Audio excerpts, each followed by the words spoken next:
महाराष्ट्र चाहता था कि डांग लिया जाए, गुजरात भी चाहता था कि डांग लिया जाए। चिमन भाई सिर्फ गुजरात ही नहीं, लेकिन उस दौर में देश के मुख्यमंत्री बनाने में अहम भूमिका होती थी। हर कोई चिमन भाई को बोलते थे छोटे सरदार।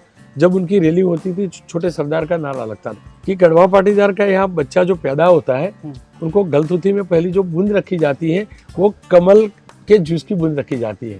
गुजराती में बोलता है कि एक कमल निकला हुआ बंदा है। कोई पत्रकार ने अगले दिन लिखा है कुछ कि यहाँ शंकर सिंह वाघेला आ रहे हैं, शंकर चौधरी जीत रहा है, तो समझ लो उसकी दूसरे दिन पिटाई थे। और शंकर सिंह सरकार के सब मंत्रियों के दिल दिमाग में फटाफट सरकार, टनाटन सरकार, इस प्रकार का सोच बन चुका है। केशुभाई बोले तो थे, लेकिन जो पसंद नहीं थे ऐसे लोगों को बाहर बिठा कर रखते थे। पहले लोग नारे लगाते थे मोदी मोदी, वो ग्रुप बंद हो जाता था, फिर लगते थे दिल्ली दिल्ली। आनंदीबेन कच गई और वहीं से उनके जीवन का टर्निंग पॉइंट हुआ, वो बीजेपी में एक्टिव हो गई। Anandiben best administrator. अब गुजरात के किसी भी अफसर को पूछोगे, किसी भी पॉलिटिशियन को पूछोगे, कांग्रेस बीजेपी सब। अहमद भाई के बारे में कहा जाता था कि बीजेपी के लोकल लीडर होते थे, उनका काम केंद्र से जुड़ा होता है, अहमद भाई को बोलते थे करके देते थे। गुजरात की राजनीति की तमाम वो कहानियां हैं जो कई बार सुनी गई हैं, सुनाई गई हैं, दोहराई गई हैं। आप तमाम लोगों ने अपने अपने हिस्से की अपनी अपनी कहानियां सुनी होंगी, अपने अपने किस्से सुने होंगे, लेकिन इसके बावजूद गुजरात की तमाम ऐसी कहानियां हैं जो अनछुई रह गई हैं, जो अनसुनी रह गई हैं। और उन्हीं तमाम कहानियों से रूबरू कराने के लिए, उन्हीं तमाम कहानियों को आपके सामने सुनाने के लिए, दोहराने के लिए हमारे साथ एक ऐसे वरिष्ठ पत्रकार हैं जिनका 3 दशकों का लगभग अनुभव है पत्रकारिता का, और वो फिलवक्त एबीपी अस्मिता के संपादक हैं। हमारे साथ हैं रौनक पटेल। तो शुक्रिया सर वक्त देने के लिए। हम गुजरात में हैं सर, दिल्ली से आए हैं, नोएडा में बैठते हैं हम लोग, इसी ग्रुप का चैनल है हमारा भी। नेशनल मीडिया में बैठ करके हम लोग बहुत तमाम बातें करते हैं गुजरात को लेकर के, और जितनी भी बातें फिलवक्त होती हैं वो कहीं ना कहीं नरेंद्र मोदी और अमित शाह इन दोनों के इर्द गिर्द ही जा करके ख़त्म हो जाती हैं। जबकि इस गुजरात की जो पूरी कहानी शुरू होती है वो 1974 से शुरू होती है, जब गुजरात आंदोलन होता है। कैसे ये शुरू हुआ था पूरा, क्योंकि जब मैं उसके बारे में रिसर्च कर रहा था, पढ़ रहा था, तो एक जो सबसे बड़ा इशू था महागुजरात आंदोलन का कि मुंबई दोनों को चाहिए थी। तब मुंबई हुआ करती थी, महाराष्ट्र को भी चाहिए होता था, गुजरात को भी चाहिए होता था, और डांग जो बड़ा फैक्टर था। देखिए, डांग जो था वो सबसे डेंस फॉरेस्ट हुआ करता था और सबसे रिच इलाका हुआ करता था। कुदरत ने डांग को जो दिया था वो शायद पूरे गुजरात या महाराष्ट्र में कहीं पर भी नहीं दिया था। वहाँ साग का बहुत बड़ा फॉरेस्ट हुआ करता था, और उस जमाने में ये कहा जाता था कि इस फॉरेस्ट की एक बार कटाई की जाए तो हिंदुस्तान का जितना भी कर्जा है उस टाइम पे वो निकल जाए। यही वजह थी कि महाराष्ट्र भी चाहता था डांग, गुजरात भी चाहता था डांग, क्योंकि डांग जो था वो महाराष्ट्र से सटा हुआ था और मुंबई जो था वो गुजरात से सटा हुआ था, क्योंकि मुंबई किनारे पर था। तो महाराष्ट्र को ज़्यादा दिक्कतें नहीं थी कि मुंबई गुजरात के साथ चला जाए। तो महाराष्ट्र चाहता था कि डांग लिया जाए, गुजरात भी चाहता था कि डांग लिया जाए। इस बीच में सबसे बड़ी समस्या मोरारजी भाई देसाई को थी, क्योंकि मोरारजी भाई देसाई महाराष्ट्र के गृहमंत्री जरूर थे, लेकिन मूलतः गुजराती थे, वलसाड़ से थे, और वलसाड़ जो है वो डांग से सटा हुआ इलाका था। तो मोरारजी भाई देसाई पर ये जिम्मेदारी थी, साथ में इंदुलाल याग्निक जो पूरा आंदोलन चला रहे थे उनकी भी जिम्मेदारी थी, और वो भी चाहते थे कि किसी भी हाल में डांग जो है वो गुजरात के साथ रहें, क्योंकि भाषा के आधार पर विभाजन हुआ। डांग जो था, डांग की खुद की डांगी लैंग्वेज थी, जो भील लोग थे वहाँ बसते थे, आदिवासी लोग बसते थे, और मूलतः वो आदिवासी लोग थे, वो कभी भी मेन स्ट्रीम में जुड़े नहीं थे। थोड़ा सा वो मराठी कल्चर जरूर था, क्योंकि मराठी लोगों का आना जाना वहाँ रहता था, और लेकिन वो रोजगार के लिए आते थे गुजरात में। वलसाड़ और सूरत जो डिस्ट्रिक्ट हुआ करता था, तापी तो बाद में जिला बना, वहाँ का जो इलाका था वहाँ गन्ने की फसल होती थी। तो डांग के जो भी लोग थे वो गन्ना कटिंग वगैरह के लिए गुजरात के इस इलाकों में आते थे, वलसाड़, नवसारी और सूरत के आसपास और व्यारा के आसपास। तो जब गिनती शुरू हुई भाषा के आधार पर, तो ज़्यादातर जो मजदूर थे, जो डांगी मजदूर थे, वो या तो सीजन थी उसके लिए निकल गए या तो उनको निकाला गया। हुआ है कि जब गिनती हुई तो गुजराती लोग ज़्यादा वहाँ मिले, और गुजरात के लोग जो चाहते थे कि डांग जो गुजरात को मिले वो भाषा के आधार पर गुजरात को मिला। सबसे बड़ी लड़ाई जो थी वो डांग को लेकर ही थी। मैं फिर से बोलता हूँ कि तब इकोनॉमिकल कैपिटल जरूर था मुंबई, लेकिन जो रिचनेस थी, जो कुदरती संपदा जो थी वो डांग में ज्यादा थी। जिस जंगल की आप बात कर रहे हैं कि वो काटने के बाद अपने आप उग जाते थे, अपने आप उग जाते थे। साग के पेड़ होते हैं, साग शीशम के बाद सबसे महंगा लकड़ी होता है, और फर्नीचर में सबसे बेस्ट क्वालिटी जो मानी जाती है वो सागवुड की मानी जाती है, और वो साग गुजरात जाना नहीं देना चाहता था। तो इसकी वजह क्योंकि नेहरू चाहते थे, जितना मैंने पढ़ा है कि नेहरू चाहते थे कि 3 हिस्सों में कर लिया जाए, महाराष्ट्र अलग बना लिया जाए, गुजरात अलग बना लिया जाए, और बम्बई को, तो बम्बई ही हुआ करते थे, बम्बई को एक नेशनल टेरिटरी बना दिया जाए, केंद्र शासित प्रदेश बना दिया जाए। इस पर सहमति कैसे हुई? क्या सिर्फ इन्हीं लोगों ने मिलकर के कर ली या फिर कोई दिक्कत आई थी उसमें? नहीं, दिक्कतें काफ़ी है, क्योंकि इंदुलाल याग्निक जो है उन्होंने बहुत बड़ा आंदोलन किया, और हम लोग पहले से क्लियर थे। हम लोग गुजरात जो था पहले से क्लियर था कि हमें गुजरात बनाना है, और यही कारण है कि महागुजरात चळवळ उसका नाम रहा। तो किसी भी हाल में गुजरात, महाराष्ट्र और मुंबई अलग हो उससे हमें कोई लेना देना नहीं था, गुजरातियों को लेना देना था। गुजरात बने, और डांग जो है वो गुजरात के साथ ही जुड़े। ये तो है गुजरात बनने की कहानी। लेकिन जैसा हम सबको पता है कि गुजरात ही वो प्रदेश है जिसने पूरे देश की पॉलिटिक्स को तब बदला जब कोई इसके बारे में सोच भी नहीं सकता था। 1974 में नवनिर्माण आंदोलन की वजह से जो कांग्रेस का किला दरकना शुरू हुआ, वो अब आज इस स्थिति में पहुंच गया है कि 40, 42, 45 सांसदों तक वो सीमित रह गया है। कैसे ये सिलसिला शुरू हुआ था पूरा? हमने कहानियां पढ़ी हैं, बहुत सारी डॉक्यूमेंट्रीज देखी हैं, फिर भी मैं आपसे जानना चाहता हूं कि वो देखिए, उन दिनों में जो एक हॉस्टल को लेकर, हॉस्टल की फीस और मेस के जो चार्ज होते हैं उसको लेकर आंदोलन शुरू हुआ, और बड़ी बात ये हुई कि ज़्यादातर जो सवर्ण थे वो चिमन भाई के खिलाफ हो गए। चिमन भाई खुद पाटीदार थे, छोटे सरदार के तौर पे जाने भी जाते थे, पाटीदारों के लीडर थे, लेकिन जो यूथ था उस दौर का वो चिमन भाई के खिलाफ हो गया, और माहौल ये बनने लगा कि बेसिकली वो कांग्रेस के खिलाफ का आंदोलन नहीं था, एंटी एस्टैब्लिशमेंट आंदोलन था, कि सरकार जो चलाती है, सरकार के जो सिस्टम चलती हैं, तो जो इस प्रकार के इंस्टीट्यूट चलते हैं, वहाँ पर सरकार यूथ की नहीं सुनती है, इतना महंगा पड़ रहा है। तो जो एक सरकार के खिलाफ एंटी इनकम्बेंसी है वो शायद वहाँ से शुरू हुई, और यही वजह रही कि कांग्रेस के खिलाफ पहली बार आवाज उठी।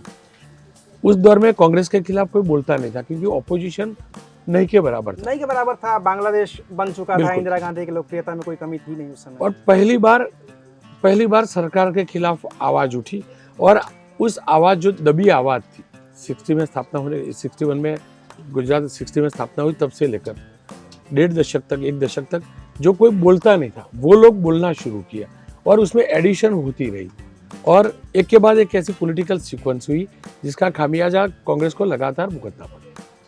चिमन भाई पटेल वहाँ से चले गए, उसके बाद तमाम ये उठापटक होती है, और चिमन भाई पटेल फिर वापसी करते हैं 1990 में। ये जो पूरा सिलसिला शुरू होता है चिमन भाई पटेल का, 2 साल में 3 बार सरकार अपनी वो बचाने की पूरी कवायद करते हैं। पहले खुद बनते हैं, उसके बाद जनता पार्टी से बनते हैं, फिर चले जाते हैं वो कांग्रेस में शामिल हो जाते हैं, और कांग्रेस में ऐसा शामिल होते हैं कि उसके बाद पूरी कांग्रेस छबील दास मेहता के आने के बाद ख़त्म ही हो जाती है। कैसे देखते हैं पूरे, क्योंकि जितना मैं समझ पा रहा हूँ, मैं एक लाइन में अगर कहूँ कि गुजरात में कांग्रेस का विलेन कौन है, तो मुझे लगता है कि वो चिमन भाई पटेल हैं। कैसे देखते हैं आप इसको? देखिए, चिमन भाई की सोच कांग्रेस की कभी भी नहीं थी। चिमन भाई खुद का जनता दल गुजरात बनाया हुआ था। जो लोग कांग्रेस में रूल करते थे, तब कांग्रेस में जो लोग आ चुके थे, माधव सिंह सोलंकी का उदय हो चुका था, जितने भी लोग थे उनकी और चिमन भाई की सोच कहीं मिलती नहीं थी। चिमन भाई वैसे लीडर तो बड़े थे, चिमन भाई सिर्फ गुजरात ही नहीं, लेकिन उस दौर में देश के मुख्यमंत्री बनाने में अहम भूमिका होती थी, क्योंकि तभी वीपी सिंह से लेकर चंद्रशेखर जी की सरकार थी, और तब पीएम कौन बनेगा उसमें उनकी अहम भूमिका होती थी। यानी कि कांग्रेस के खिलाफ की जो सरकारें बनती थी उसमें उनकी अहम भूमिका होती थी, क्योंकि वो पाटीदार से। और इंटरेस्टिंग बात है कि चिमन भाई खुद मध्य गुजरात से थे, लेकिन चिमन भाई चुनाव लड़ते थे ऊंझा से, ऊंझा जो है नॉर्थ गुजरात में जो पाटीदारों का गढ़ है। हम्म, और चिमन भाई के लिए तब ये कहा जाता था, और सच्चाई भी है, चिमन भाई ऊंझा जाकर एक ही पब्लिक रैली करते थे। ऊंझा जो है वो एपीएमसी यानी कि जो किसानों की मंडी होती है, हाँ। उस जमाने में एशिया की सबसे बड़ी मंडी मानी जाती थी। चाहे क्यूमिन्स हो, इसबगुल और राई, उसकी सबसे बड़ी मंडी ऊंझा थी। और उस जमाने में मैंने देखा है कि ऊंझा में लोग जो 1000 की नोट तब हुआ करती थी, जो इंदिरा जी ने बाद में बंद की थी, एम्बेसडर भर भर कर रोकड़ा रुपया लेके आते थे और उस मंडी से सामान खरीद जो किसानों से फसल खरीदते थे। चिमन भाई उनको प्रोटेक्ट करते थे। और चिमन भाई एक ही बार आते थे और सभा में यही कहते थे कि मेरी जिम्मेदारी, आप कारोबार कीजिए, आप हो सकता है नकदी से कारोबार करते हैं लेकिन आप कोई चोरी नहीं करते, मैं आपके साथ खड़ा हूं, मैं आपके साथ रहूंगा। यही वजह है कि चिमन भाई खुद ऊंझा से नहीं थे। ऊंझा जो है वो कड़वा पाटीदारों का गढ़ है। चिमन भाई जो है वो लेवा पाटीदार हुआ करते थे मध्य गुजरात के आनंद खेड़ा डिस्ट्रिक्ट के। फिर भी चिमन भाई को ऊंझा से लोग जिताते थे। तो चिमन भाई की जो जड़ें थी वो ऊंझा और नॉर्थ गुजरात थी और पाटीदार थी।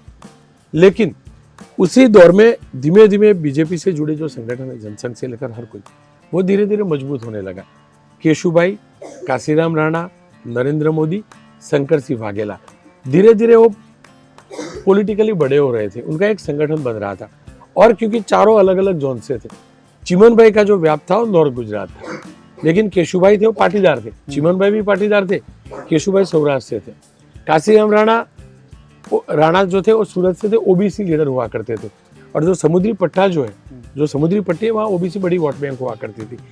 शंकर सिंह वाघेला नॉर्थ गुजरात से थे और शंकर सिंह वाघेला क्षत्रिय थे। नरेंद्र भाई ओबीसी थे। नरेंद्र भाई और शंकर सिंह वाघेला उन दोनों में साथ में हुआ करते थे। तो ये चार अलग अलग जोन में चिमन भाई के खिलाफ और कांग्रेस के खिलाफ का एक मोर्चा बन रहा था।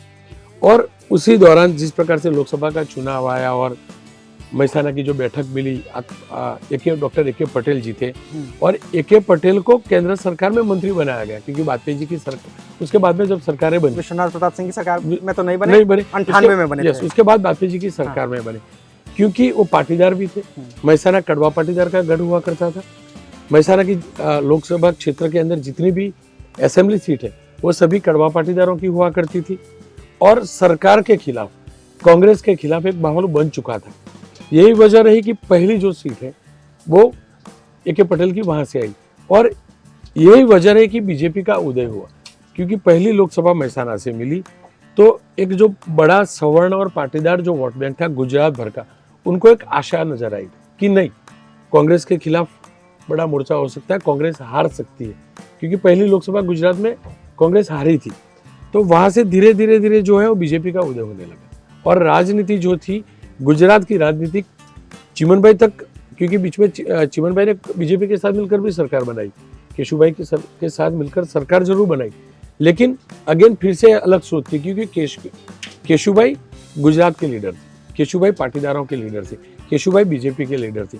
लेकिन चिमन भाई जो थे वो पाटीदार से निकलकर छोटे सरदार का उनको सम्मान मिल चुका था। लोग गुजरात में केशुभाई को तब नहीं बोलते थे, हर कोई चिमन भाई को बोलते थे छोटे सरदार। जब उनकी रैली होती थी छोटे सरदार का नारा लगता था। लेकिन पाटन में और नॉर्थ गुजरात में किसान आंदोलन हुआ था, जिस वक्त चिमन भाई की सरकार थी, और उस आंदोलन में किसानों को पीटा गया था, बिजली और इरिगेशन के दाम को लेकर था। यही वजह है कि पाटीदारों के लिए भी चिमन भाई विलन बनने लगे। और यही वजह कि केशुभाई के प्रति पाटीदारों का आकर्षण बढ़ा, बीजेपी के प्रति आकर्षण बढ़ा, और धीरे धीरे चिमन भाई का अस्त होने लगा। उसी दौरान राज्यसभा का चुनाव आया। जब राज्यसभा का चुनाव आया तो चिमन भाई चाहते थे कि उनका कैंडिडेट जीते, लेकिन उनको पता चल गया था कि यहाँ क्रॉस वोटिंग होगा। वो दिन मुझे अभी भी याद है, एक अवस्थी करके एक सिंगर हुआ करते थे। उन दिनों में शायद पुलिस या किसी भी एनजीओ की ओर से एक नाइट रखी गई थी, और वहाँ जब वो अवस्थी गा रहे थे कि एक दिन तू मिट जाएगा मिट्टी के मोल, उसी टाइम पे चिमन भाई की एंट्री हुई थी। अब ये दुखद संजोग देखिए, उसके दूसरे ही दिन चिमन भाई काफी तनाव में थे। उनको ये था कि क्रॉस वोटिंग होगा, राज्यसभा मेरी जाएगी। जब मैं देश की सरकारें बनाता हूँ, देश की सरकारों में मेरा इतना बड़ा इन्वॉल्वमेंट है, लेकिन मैं राज्यसभा की सीट बचा नहीं पाऊंगा। तो दोपहर के वक्त उनको दम घुटने लगा, श्वास की तकलीफ हुई, हार्ट अटैक आया, उनको राजस्थान अस्पताल लेकर पहुंचाया गया। डॉक्टर्स ने काफ़ी प्रयास किया गया। उर्मिलाबेन जो उनकी धर्मपत्नी थी वो अहमदाबाद शाहीबाग सर्किट हाउस में थी और वहाँ से राजस्थान अस्पताल पास में था। उर्मिलाबेन वहाँ पहुँची, उसके पहले उनका देहांत हो गया था। और क्योंकि चिमन भाई का देहांत हो गया तब कोई पाटीदार लीडर बचा भी नहीं था, तो बीजेपी के जितने भी पाटीदार लीडर थे, केशुभाई पटेल से लेकर जितने भी थे, उनके लिए पाटीदारों के लिए और कोई बड़ा चेहरा नहीं था। तो पाटीदार लीडर के तौर पे चिमन भाई जो है, एक छोटे सरदार गए तो पाटीदारों को और एक सरदार मिल गए जो केशुभाई पटेल है। और ये जो खाम थ्योरी दी थी इन्होंने, चिमन भाई पटेल ने, उसमें माधव सिंह सोलंकी ने, इन्होंने कोकम थ्योरी दी थी जी। इसमें पाटीदार वो थे ना जो, बिल्कुल कोकम यानी कि कणबी जो है, गुजरात में पाटीदार पटेल लिखने वाले मुस्लिम लोग भी पटेल लिखते हैं। कोली जैसे अहमद पटेल थे, कोली यानी कि जो समुद्री बेलपट जो है वो भी कोली पटेल लिखते हैं। आज भी कई विधायक कोली पटेल हैं। लेकिन जो सवर्ण पटेल है उनको कणबी पटेल बोला जाता है।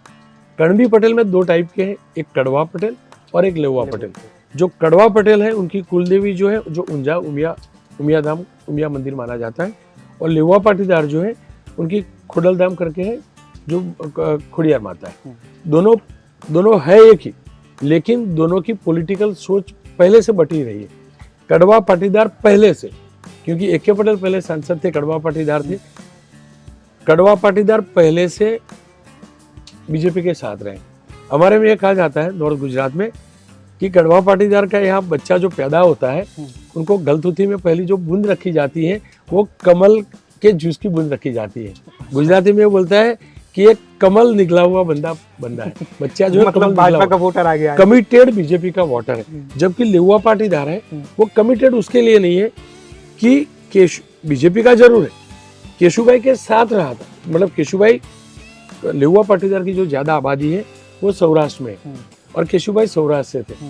तो लेवा पाटीदार बीजेपी के साथ रहे ऐसा नहीं कह सकते, लेवा पाटीदार केशुभाई के साथ। और जब केशुभाई को दूर किया गया तो नेचुरली उनका कमिटमेंट या तो जो कमिटेड जो वोटर था बीजेपी के साथ का जो बाउंडिंग था वो कुछ हद तक कम हुआ। गुजरात की जब हम पूरी पॉलिटिक्स देखते हैं ना तो इसमें दो तीन बड़े इंटरेस्टिंग कैरेक्टर आते हैं निकल करके। जैसे सबसे इंटरेस्टिंग कैरेक्टर और सबसे ज़्यादा इंटरेस्टिंग कैरेक्टर मुझे कोई लगता है शंकर सिंह वाघेला, बापू लोग कहते हैं। देखिए, बापू गुजरात की राजनीति के सही में बापू को आप जब भी देखोगे तो उनके चेहरे पर एक जो राजस्वी तेज होता है, आपको रियल लगेगा कि नहीं अब भी 82-83 साल की उम्र में प्रदेश का मुखिया ऐसा होना चाहिए। मतलब जो एक ऑरा जो है शंकर सिंह वाघेला का वो क्लास, जैसे कि मैं बता रहा था कि शंकर सिंह ओबीसी माफ कीजिए क्षत्रिय, नरेंद्र भाई उनके साथ में रहते थे, नरेंद्र भाई उनके साथ घूमते थे। नरेंद्र भाई ने सबसे ज्यादा, वो खुद बोलते रहे कि सबसे ज्यादा खाना खाया होगा तो गुलाबा यानी कि शंकर सिंह वाघेला की जो पत्नी थी उनका। उन जमाने में शंकर सिंह वाघेला के टू व्हीलर पर नरेंद्र भाई साथ में रहते थे। दोनों नॉर्थ गुजरात से थे, दोनों प्रचारक थे आरएसएस के, दोनों कमिटेड थे। शंकर सिंह वाघेला गुजराती में कहते हैं कि खाते पीते सुखी थे, यानी कि अमीर नहीं थे लेकिन समृद्ध थे, middle class, upper middle class family. जमीन अच्छी खासी थी, उनके फादर लक्ष्मण जी वाघेला थे, उनकी अच्छी खासी जमीन थी। उन दिनों में बीजेपी और आरएसएस के पास इतना पैसा नहीं होता था, कोई फंडिंग भी नहीं करने वाला होता था। तो शंकर सिंह वाघेला जो थे वो ज्यादा घूमने वाले भी थे।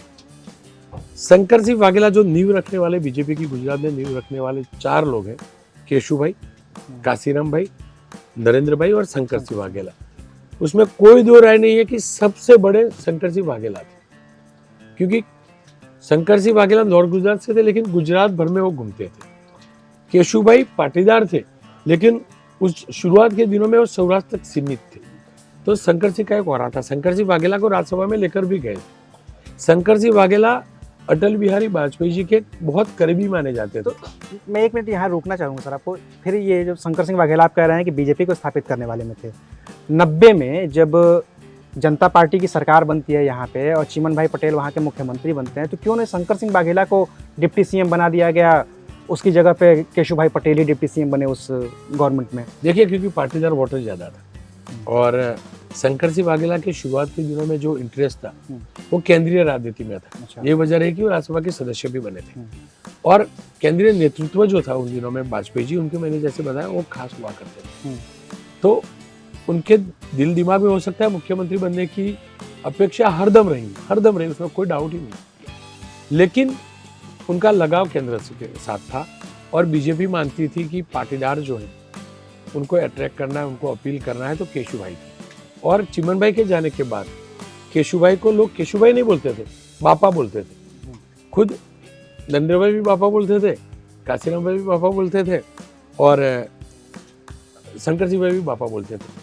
और एक ऐसे लीडर थे सबको जोड़ पाए, काफी बोले भी थे, काफी अपीलिंग भी थे, क्योंकि बाकी जो लीडर्स थे वो पॉलिटिकल नजर आते थे।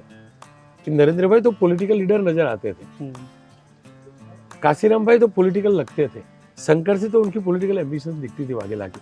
लेकिन केशुभाई जो थे उनकी पॉलिटिकल एम्बिशन नजर नहीं आती थी। हर किसी के दिल में कोई रहता था तो केशुभाई रहते थे, केशु बापा रहते थे। और सौराष्ट्र जो था वो बहुत बड़ा बेल्ट हुआ करता था। और सौराष्ट्र जो था, क्योंकि 60 के बाद, क्योंकि सौराष्ट्र जब देश एक हुआ तो सौराष्ट्र और गुजरात, सौराष्ट्र के जो भी रजवाड़े थे, किंगडम थे, वो अलग माने जाते थे। तो सौराष्ट्र के लोग, भले गुजरात बन चुका था लेकिन सौराष्ट्र अलग प्रदेश है, इस तौर पर लोग मानते थे थी उसकी एक कि आप कहाँ से है। तो लोग जब सूरत में कोई सौराष्ट्र का रहता था तो ये बोलता है मैं मेरे देश में जा रहा हूँ। अच्छा। यानी कि सौराष्ट्र को जोड़ना जरूरी था बीजेपी के साथ, क्योंकि वो अपने आप को, वहां के लोगों की जो मेंटालिटी थी वो थोड़ी सी गुजरात से प्रेम जरूर था लेकिन खुद की सौराष्ट्र या काठियावाड़ इस प्रकार का एक लगाव था।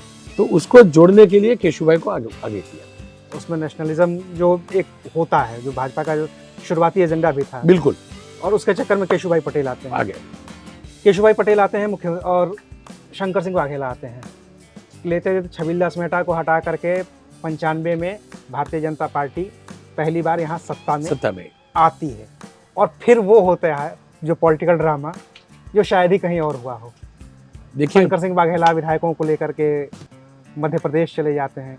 क्या है वो पूरी कहानी? देखिए, उनके कई सारे किस्से हैं। बापू ने बगावत क्यों की? गुजरात की राजनीति में जो पुराने लोग हैं, जो 2000 के पहले जिनका बर्थ हुआ है, वो हर कोई उस दौर में शंकर सिंह वाघेला को सबसे बड़ा विलन मानता था, क्योंकि उस दौर में बीजेपी के प्रति पूरे गुजरात को प्यार हो चुका था। लोग कांग्रेस को हेट करने लगे थे और बीजेपी आई, मतलब हर किसी के दिल दिमाग में था कि अब अच्छी सरकार होगी। शायद कह सकते हैं कि कांग्रेस की एंटी इनकम्बेंसी बढ़ चुकी थी, एक्सट्रीम लेवल पर थी, और एक्सट्रीम लेवल पर कांग्रेस के खिलाफ का माहौल था। हर कोई बीजेपी को और बीजेपी के लीडर्स को गुजरात को परिवर्तन करने वाले लोग मानते थे और परिवर्तन करने वाली पार्टी मानती थी। केशुभाई की सरकार बनी, सरकार अच्छी चल रही थी, किसानों की सरकार मानी जाती थी, सवर्णों की सरकार मानी जाती थी, क्योंकि माधव सिंह सोलंकी के टाइम पे खाम थियरी थी। तो जो सवर्ण जो थे, हिंदू और सवर्ण खास करके, उस थ्योरी से बाहर के थे, थ्योरी के बाहर के थे। और वो यही वजह थी कि कांग्रेस को हेट करते थे। हर किसी के दिल दिमाग में था कि कांग्रेस सवर्ण के खिलाफ की है, बीजेपी जो है वो सवर्ण और मिडिल क्लास दोनों के साथ की पार्टी है। तो केशुभाई काफी लोकप्रिय थे। हर कोई, मतलब छोटे से छोटा बच्चा जो था गुजरात का, केशुभाई को गुजरात का हीरो मानता था। हीरो थे भी, क्योंकि उनकी पर्सनालिटी इस प्रकार की थी, उनके भाषण इस प्रकार के होते थे, हर उनका लहका इस प्रकार का होता था कि हर किसी के दिल में जाता था। वो दिमाग से नहीं बोलते थे, केशुभाई के लिए बोला जाता कि वो दिल से बोलते थे। और यही वजह कि लोग उनको बापा बोलते थे, केशु बापा बोलते थे। वो गुजरात के हर किसी के बापा बन चुके थे, बापा यानी कि फादर फिगर। उस दौर में बीजेपी के अंदर शंकर सिंह वाघेला बड़ी पर्सनालिटी थी, नरेंद्र भाई बड़ी पर्सनालिटी थी। नरेंद्र भाई गुजरात प्रदेश के महामंत्री हुआ करते थे बीजेपी के। संजय जोशी थे, वो प्रदेश के मंत्री हुआ करते थे। तब पावर की लड़ाई शुरू हुई, क्योंकि केशुभाई, गोवर्धन झड़फिया और जितने भी पाटीदार थे वो एक अलग लॉबी बनने लगी थी। सब्जी कोराट करके एक मिनिस्टर हुआ करते थे, पीडब्ल्यूडी मिनिस्टर, अब तक के इतिहास में लोग ये बोलते हैं कि उनसे ज्यादा स्ट्रॉन्ग मिनिस्टर कोई नहीं है, वो पाटीदार हुआ करते थे। और केशुभाई की ये सब स्ट्रेंथ थी। केशुभाई के साथ हर कोई जुड़ जाता था, तो केशुभाई खुद मजबूत थी, लेकिन पावर की लड़ाई जरूर थी। मतलब सत्ता में आने के बाद पार्टियां पीछे हो गई थी, अब अपने अपने पावर सेंटर बनने लगे। पावर सेंटर बनने लगे थे। हर कोई चाहता था कि एडमिनिस्ट्रेशन में बदलाव, तो हर कोई चाहता था कि मैं मेरे हिसाब से एडमिनिस्ट्रेशन में लोगों को लेके आऊँ। IAS IPS अफसर जो हैं मैं मेरे डिस्ट्रिक्ट में मेरे हिसाब से रखवाऊँ। नरेंद्र भाई भी चाहते थे, संजय जोशी तो वैसे गुजरात से नहीं थे, लेकिन उनका भी एक ग्रुप था। केशुभाई के लोग थे, वो अलग थे।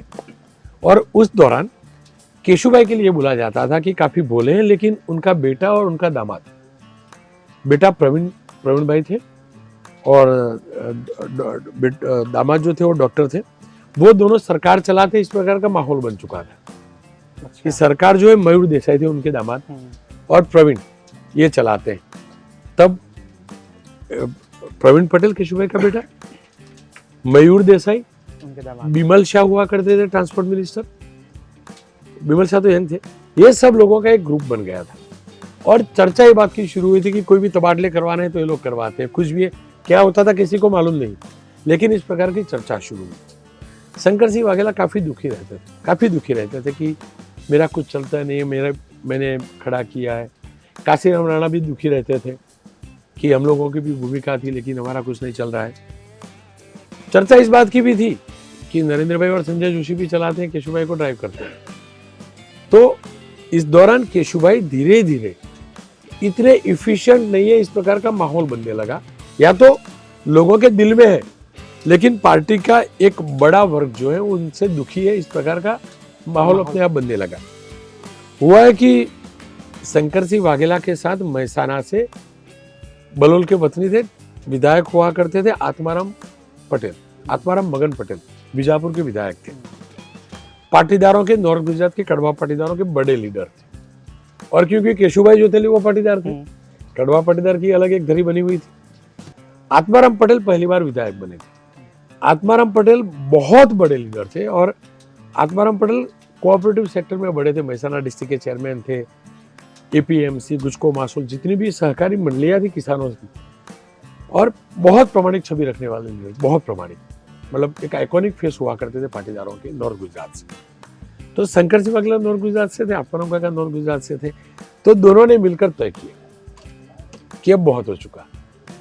तो एक हरिभाई चौधरी करके हुआ करते थे जो गांधीनगर से पास में। शंकर सिंह वाघेला खुद गांधीनगर में उनका घर था, गांधीनगर के पास में वासणे महादेव में। मेहसाना में उनका घर था, आत्माराम काका मेहसाना से थे।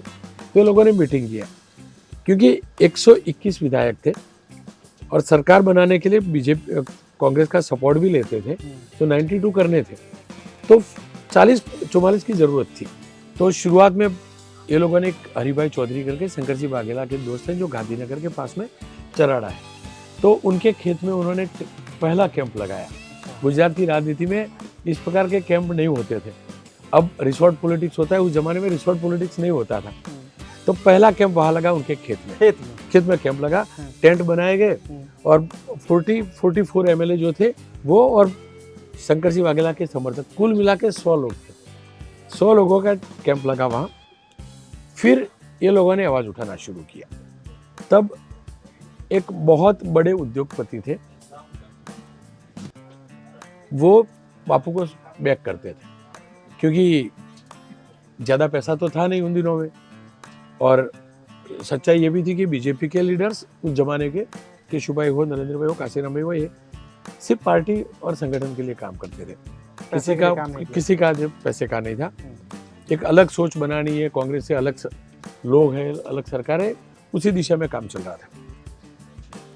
अब शंकर सिंह धीरे धीरे क्लियर हो चुके थे कि नहीं, सरकार को गिराने। शंकर सिंह तभी भी वाजपेयी जी की गुडबुक में थे, तो शंकर सिंह वाघेला के विधायक तो थे नहीं, बाकी के जितने भी विधायक थे। तब उन दिनों में असेंबली जो होती थी, असेंबली के अंदर एक परंपरा थी कि जो असेंबली का जो स्पीकर यानी कि जो अध्यक्ष है वो रूलिंग पार्टी का यानी कि बीजेपी का, और ऑपोजिशन का डेप्यूटी स्पीकर। हरिभाई पटेल होते थे विधानसभा के अध्यक्ष, और चंदूभाई ढाबी जो बड़ौदा के विधायक थे वो कांग्रेस के थे और डेप्यूटी स्पीकर थे। अब क्योंकि हरीश भाई पटेल जो थे, हरिश्चंद्र पटेल, वो एकदम प्रामाणिक थे, बुजुर्ग थे, लेकिन थोड़ा सा बीमार रहते थे। तो एक पूरा प्लान बना कि सत्र के दौरान जब हरीश अध्यक्ष नहीं है और उपाध्यक्ष है चंदूभाई ढाबी कांग्रेस के, तब खेल करना है। पूरा प्लानिंग हुआ, ग्रुप बना, असेंबली के अंदर हंगामा हुआ। अब फ्लोर टेस्ट करने की बात साइड पर, हंगामा किया, आए न था, और एक दूसरे के ऊपर माइक फेंकना शुरू हुआ। तो बीजेपी के जो थे लोग, उनके ऊपर माइक फेंक रहे थे, बीजेपी वालों के ऊपर फेंक रहे थे। यहाँ तक कि बापू के ग्रुप के जो थे, शंकर सिंह वाघेला के ग्रुप के, वो भी एक दूसरे के ऊपर फेंक रहे थे। तो बहुत मारपीट हुई, और विट्ठल भाई शाह करके सबसे बुजुर्ग एमएलए थे, देगाम के धारासभ्य थे, विधायक थे, उनको चोट आई। उनको उठाकर अहमदाबाद सिविल अस्पताल, बड़ा अस्पताल था, वहां लाया गया। गृह में फ्लोर टेस्ट की बात ही नहीं थी, कुछ नहीं थी। गवर्नर जो थे वो कृष्णपाल सिंह थे। तो कृष्णपाल सिंह जो थे वो आए सिविल अस्पताल देखने के लिए विट्ठल भाई शाह का। तो विट्ठल भाई शाह के काफी रिपोर्ट्स भी छपे अखबारों में कि मुंह में से खून निकल रहा है, इतने बुजुर्ग विधायक की हालत खराब है। और उसके पहले जहाँ पर कैंप लगा था वहाँ पथराव भी हो चुका था। तो विधायकों के कैंप पर पथराव होता है, असेंबली में हंगामा होता है, असेंबली में विधायकों के साथ मारपीट होती है। तो लॉ एंड ऑर्डर की स्थिति सरकार में अच्छी नहीं है, और उसको मूर्छित किया जाए। केशव पटेल इस्तीफा दे, यस, यही हो रहा होगा उस समय। इस्तीफा दे और मूर्छित किया जाए, मतलब सरकार अभी मूर्छित है। केंद्र में जब कांग्रेस की सरकार थी तब वो नियुक्त हुए थे, और विधानसभा के अध्यक्ष के चेयर पर जो थे वो ये थे, तो कांग्रेस के थे डेप्यूटी स्पीकर, तो उन्होंने मौका दिया। तो वहां पहली, मतलब जो रियल बगावत जो है, जो बागी सुर फ्लोर पर पहली बार उठे, और पूरी असेंबली हंगामेदार हुई। उसके बाद वहाँ जो कैंप था, बापू को लगा कि अब मेरे लोगों को मुझे अलग ठिकाने पे लेके जाना पड़ेगा, नहीं तो ये तोड़ देंगे। क्योंकि उस जमाने भी उस वक्त पर गुजरात की जनता शंकर सिंह वाघेला, आत्माराम पटेल के साथ नहीं थी। पाटीदार भी शंकर सिंह के खिलाफ थे, पाटीदार भी आत्माराम पटेल के खिलाफ थे। और शंकर सिंह वाघेला गुजरात के सवर्णों के दिल दिमाग में एक विलन के तौर पे थे कि नहीं, एक कांग्रेस को दूर करने वाली सरकार को गिराने का प्रयास कर रहे हैं। फिर वहां से एक दौर शुरू हुआ, हजूरिया, खजूरिया और मजूरिया, 3 प्रकार के लोग। शंकर सिंह वाघेला जो थे, उन्होंने सब विधायकों को जो कैंप में रखा था वहां से बोला कि हम लोगों को दिल्ली जाना होगा, रात को हम लोग वापस लौटेंगे। कोई किसी तैयारी में था नहीं, किसी के पास बैग था नहीं। राजभवन लेके आए, राजभवन से सीधा अहमदाबाद एयरपोर्ट लेके आए। अहमदाबाद एयरपोर्ट पे चार्टर प्लेन खड़ा था, प्राइवेट प्लेन खड़ा था, सबको उसमें बिठाया। हर कोई ये मान रहा था कि हम दिल्ली जा रहे हैं, लेकिन वो प्लेन पहुंचा भोपाल, क्योंकि तब मध्य प्रदेश के अंदर कांग्रेस की सरकार थी, दिग्विजय सिंह की सरकार थी। तो रात का वक्त हो चुका था। तो नाइट लैंडिंग के लिए मैंने खुद ये पूछा था, और दिग्विजय सिंह ने मुझे बताया, ऑन रिकॉर्ड बताया था कि नाइट लैंडिंग के लिए रनवे के पास में ट्रैक्टर रखे गए, और प्लेन को नाइट लैंडिंग की व्यवस्था नहीं थी, और सब विधायक वहां उतरे। अब भोपाल रखे, कहाँ रखे, तो खजुराहो तय किया गया। खजुराहो को एक रिसोर्ट को, एक होटल को फाइनल किया गया। अब ये लोग गए तो सही, वहां रुके भी, किसी के पास कपड़े नहीं थे। तो उस दौरान बापू के जो टीम के बाकी के लोग थे वो भोपाल उतर गए थे। वो वहां से लोगों के कपड़े वपड़े लेकर आए। हर कोई सोच रहा था गए कहाँ, क्योंकि दूसरे दिन अखबार में खबर तो छपती नहीं थी, क्योंकि रात को पहुंचे थे। गए इतना पता था कि 40 से अधिक विधायक जो है वो गायब हो चुके हैं। बापू लेकर गए, कहाँ गए।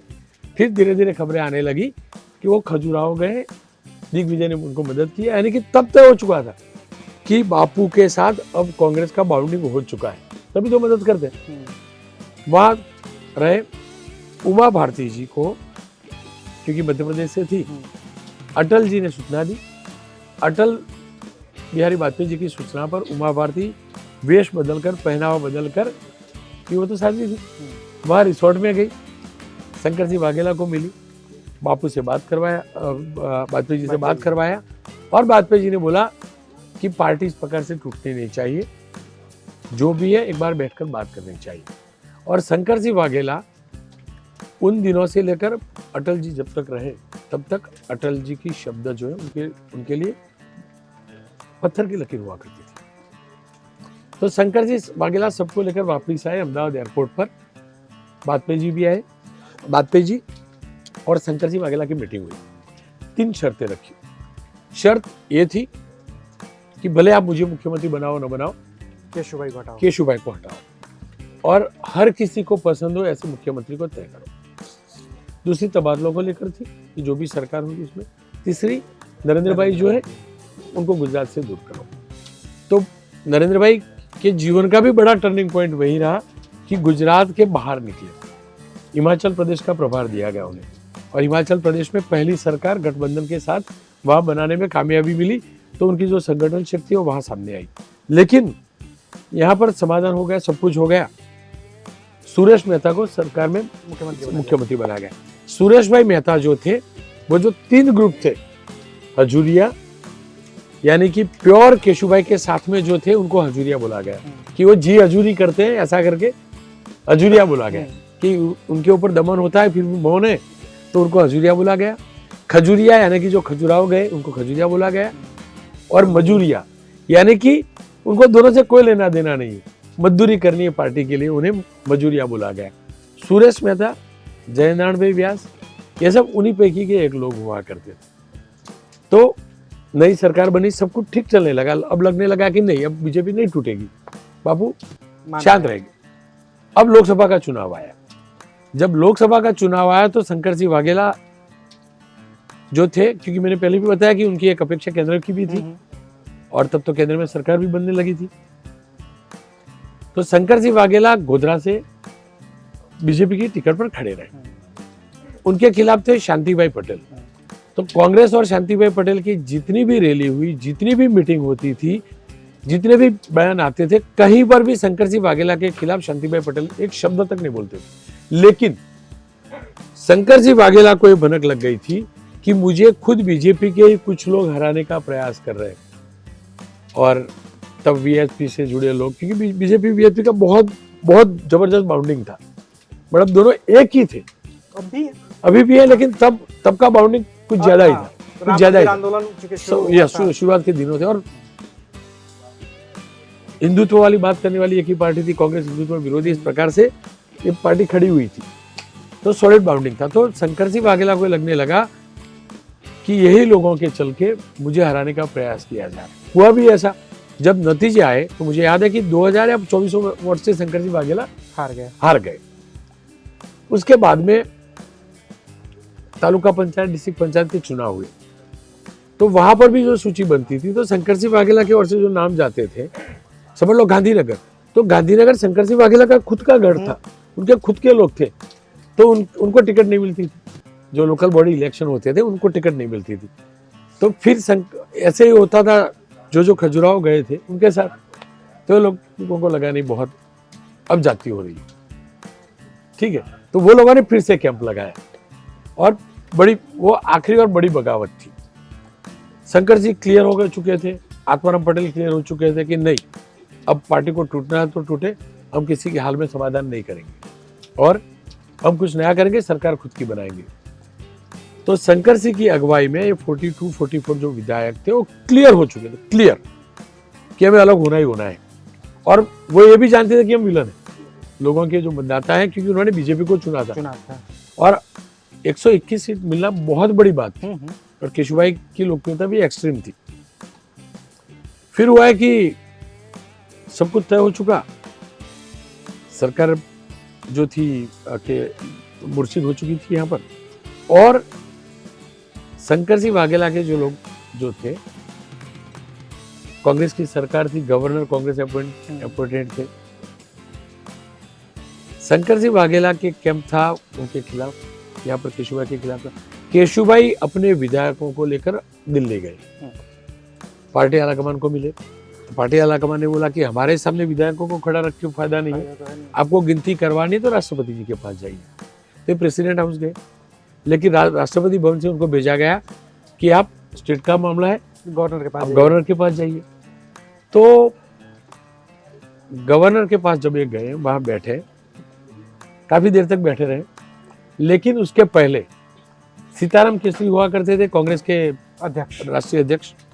तो सीताराम केसरी के साथ शंकर सिंह वाघेला की बात हो चुकी थी। शंकर सिंह वाघेला ने लेटर ले लिया था कांग्रेस के विधायकों का समर्थन का, क्योंकि शंकर सिंह वाघेला के पास 44 विधायकों का लिस्ट था, 42-44 का, 92 चाहिए थे। कांग्रेस के पास 50 से ज्यादा थे, 56 या 58 कुछ थे। तो दोनों का लिस्ट था। तो जैसे ही उन्होंने डोर खोला और केशुभाई ने बोला कि साहब सबसे बड़े ज्यादा विधायक मेरे पास है, मेरी सरकार होनी चाहिए, क्यों मेरी सरकार को गिराने का प्रयास किया जा रहा, आप गिन लीजिए, ये सभी है, उनके दस्तखत वाला लेटर भी आप उनको पूछ सकते हैं। तो गवर्नर साहब ने बोला कि नहीं, यहाँ पर देख लीजिए, शंकर सिंह वाघेला को मैं न्योता दे चुका हूँ, क्योंकि उनके पास इतने विधायक है। तो फिर केशुभाई ने बताया कि लेकिन उनसे तो हमारे ज्यादा है। तो गवर्नर साहब ने बताया कि देखिए कांग्रेस का लेटर है, एक कांग्रेस का उनको समर्थन है, उसके लिए हम लोगों ने शंकर सिंह वाघेला को न्योता दिया है सरकार बनाने का। अब शंकर सिंह वाघेला की सरकार बन गई। तब कितने मिनिस्टर बनाने थे उसकी लिमिटेशन नहीं थी। तो जितने भी विधायक थे खजूरिया वाले उनको बापू ने मंत्री बना दिया। बापू की अल्पजीवी सरकार थी, कांग्रेस के समर्थन में सरकार थी। बापू मन मर्जी डिसीजन लेते थे, मन मर्जी। बापू की सरकार का नाम बना था टनाटन सरकार। बापू बोलते थे मेरी सरकार टनाटन सरकार है।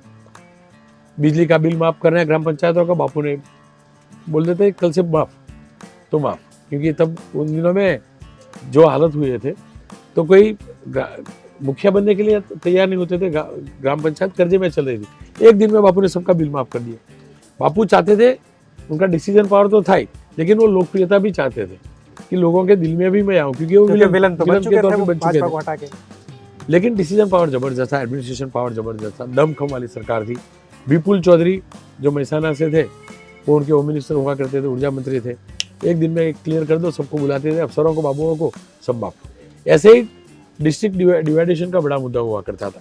मेहसाना जिला बहुत बड़ा था, तो पाटन के कांग्रेस के विधायक भी उस जमाने के चाहते थे, उन्होंने प्रयास किया, कोई कर नहीं सकता था विभाजन। एक दिन में 2 डिस्ट्रिक्ट अलग बना दिए। तो धीरे धीरे बापू धीरे धीरे लोगों के दिल में आने लगे थे कि ये डिसीजन ले पा रहे हैं। लेकिन ये भी कहा जाता था कि भ्रष्टाचार बहुत होता है, बापू के लोग पैसा बनाते हैं, विधायक जो है पैसा लेकर गए, अब कम वक्त है, अगले चुनाव के लिए पैसा बना रहे हैं, इस प्रकार की खबरें आने लगी थी। अब 6 महीने में शंकर सिंह वाघेला को विधायक बनना था। तो शंकर सिंह वाघेला ने विधायक बनने के लिए चुना राधनपुर। अब राधनपुर चुना, राधनपुर ओबीसी का बेल्ट है, ठाकुरों का बेल्ट है। लविंग जी ठाकुर करके बीजेपी के विधायक थे जो बापू के समर्थन में थे, उन्होंने इस्तीफा दिया। बापू ने वहां पर्चा भरा। अब जब बापू वहां खड़े रहे थे, उसी दौरान बीजेपी की पहली रैली अहमदाबाद में हुई। खानपुर कार्यालय के पीछे एक चौक है, वहां पर अडवाणी जी भी थे मंच पर, नरेंद्र भाई भी, क्योंकि बुलाया गया था उनको, तो वो भी थे। और पहली बार मैंने मेरे जीवन में पहली बार मोदी के नारे तब सुने थे, क्योंकि बाकी जितने भी लोग थे लीडर्स, उन्होंने सब कुछ बताया कि किस प्रकार से बीजेपी के साथ द्रोह हुआ है। लोगों ने बीजेपी की सरकार चाहिए थी, बीजेपी को वोट दिया था, जमकर दिया था। जब अडवाणी जी खड़े हुए तो लोगों ने नारे लगाए मोदी मोदी मोदी, क्योंकि लोग चाहते थे नरेंद्र भाई को सुनना, क्योंकि यही शंकर सिंह के चल के नरेंद्र भाई को गुजरात छोड़ना पड़ा था। और केशुभाई के साथ थे नरेंद्र भाई, बीजेपी के साथ थे, बहुत बड़ा बाउंडिंग था। तो हर कोई, अच्छा काशीराम का भी इंटरेस्टिंग देखिए, काशीराम राणा भी बीजेपी के साथ रहे थे, जो मजूरिया में गिने जाते थे, न तो हजूरिया थे न तो खजूरिया थे। उनकी एक अलग लॉबी थी, सुरेश मेहता की अलग लॉबी थी। सुरेश मेहता भले ही सरकार में मुख्यमंत्री रहे, लेकिन केशुभाई के साथ नहीं थे। तो हालत ये होने लगी कि ये सीएम बन चुके थे, पहली बार चुनाव लड़ना था, मोदी मोदी के नारे लगे। तो अडवाणी जी ने तब बोला था कि नरेंद्र भाई आप सभा को संबोधित कीजिए। तो नरेंद्र भाई खड़े हुए, नरेंद्र भाई ने बोला था कि शंकर सिंह वाघेला को बीजेपी गुजरात की जनता के भरोसे हराएगी, और जब शंकर सिंह वाघेला हारेंगे तो एक बड़ी रैली होगी, बड़ा जश्न होगा, ये गुजरात का जश्न होगा, और उसमें मैं बोलूंगा। और तब जो बुलंदी जो थी मोदी की, वही गुंज आज सुनाई देती है। अब चुनाव शुरू हुआ, जितने भी मिनिस्टर थे, 1 महीने के लिए बापू ने सभी मिनिस्टरों को राधनपुर भेज दिया। और गुजरात में अब तक जनरल चुनाव हो या उपचुनाव हो, कभी भी नहीं हुए हो ऐसे वो चुनाव हुए। बीजेपी ने रणनीति बनाई, ये तो बहुत इंटरेस्टिंग किस्सा है। शंकर सिंह वाघेला के खिलाफ किसको खड़ा किया जाए, तो राधनपुर में शंकर चौधरी करके, राधनपुर में बहुत छोटा कस्बा हुआ करता था, तो वहां दफ्तर में एक ही कर्मचारी होता था, वो कार्यालय मंत्री गिनो, कार्यालय को देखभाल करने वाले गिनो, शंकर चौधरी नाम का एक युवा हुआ करता था, भाजपा का बड़ा लीडर नहीं था, कुछ भी नहीं था। शंकर चौधरी ने भी सोचा नहीं था, बीजेपी ने शंकर चौधरी को उतारा कि शंकर सिंह वाघेला के सामने शंकर चौधरी। फिर और आइडिया डाला कि नहीं, लोगों को कंफ्यूज करना है, तो 1 डजन जितने शंकर या शंकर सिंह नाम के लोगों को निर्दलीय उम्मीदवार के तौर पे खड़ा किया। तो राधनपुर हो गया था शंकर भाई, शंकर सिंह, जो भी गिनो वो शंकर सिंह, शंकर इस प्रकार से हो गए थे। कुछ लोगों ने विड्रॉ भी किए थे। अब चुनाव शुरू हुआ, राधनपुर को पूरा कॉर्डन कर लिया था शंकर सिंह वाघेला के लोगों ने, पूरा कॉर्डन कर लिया था। जितने भी मिनिस्टर थे उनको गांव दिए गए थे, किसी को 2 गांव, किसी को 3 गांव, किसी को 4 गांव। किसी के घर पे चूल्हा नहीं जलता था, जो मिनिस्टर थे उनका राशन पानी जाता था, जितने भी थे उनको दिन भर वही चलता था, सुबह का नाश्ता हो, दोपहर का खाना हो, रात का खाना हो। पूरा माहौल बन गया था शंकर सिंह वाघेला वाला। अब वहां चौधरी कम्युनिटी भी पास में थी, तो एक डर जरूर था कि हार गए तो, और बीजेपी भी दम लगाना चाहती थी, लेकिन बापू की पूरी दबंगाई उन दिनों में देखा। उन दिनों में पत्रकारों को भी पीटा जाता था। कोई पत्रकार ने अगले दिन लिखा है कुछ कि यहाँ शंकर सिंह वाघेला हारे, शंकर चौधरी जीत रहा है, तो समझ लो उसके दूसरे दिन पिटाई थे। ऐसे ही बीजेपी के कार्यकर्ताओं को जाना मुश्किल था, तो उन दिनों में बीजेपी के कार्यकर्ता बीजेपी का खेस निकालकर, बापू ने जो छपाए थे खेस, वो पहनकर जाते थे। जब काउंटिंग शुरू हुआ, बनासकांठा डिस्ट्रिक्ट में था तब राधनपुर, पालनपुर में काउंटिंग शुरू हुआ, धीरे आगे बढ़ने लगा, तो शंकर सिंह चौधरी हारे और शंकर भाई चौधरी हारे और शंकर सिंह वाघेला 16-18 हजार वोट से जीते। तो बापू को बल मिल गया, फिर से टनाटन सरकार का नारा लगने लगा। और ये सच्चाई है कि चिमन भाई पटेल के बाद उन दिनों में सबसे फास्ट कोई सरकार थी तो शंकर सिंह की सरकार थी, और शंकर सिंह सरकार के सब मंत्रियों के दिल दिमाग में फटाफट सरकार, टनाटन सरकार, इस प्रकार का सोच बन चुका था। उन दौरान बापू कांग्रेस के लीडर्स के खिलाफ भी जमकर बोलते थे, यहाँ तक कि राष्ट्रीय अध्यक्ष सीताराम केसरी के खिलाफ भी बोलते थे। तो कांग्रेस जो था वो काफी दुखी होने लगी कि यार हम लोगों ने कुछ गलती तो नहीं किया है, बीजेपी को हराने के लिए शंकर सिंह को समर्थन किया, लेकिन हम लोग कुछ गलत तो किया। वो सोच बनने लगी थी, और वो ऊपर से सोच बनने लगी थी, सिर्फ गुजरात प्रदेश से नहीं, वो आवाज उठने लगी थी। तो सीताराम केसरी का भी अपना कुछ रोल रहा था, वो सबसे दुखी ही रहते थे। बिल्कुल, सीताराम केसरी वैसे भी दुखी रहते थे, लोगों से दुखी रहते थे। तो सीताराम केसरी की ओर से बापू को धमकी आती थी, आपकी सरकार गिराएंगे, समर्थन वापस लेंगे। बापू पब्लिकली बोलते थे आज कल लेते हो तो आज ले लो। तो दूरियां बढ़ने लगी थी, दरार हो चुकी थी।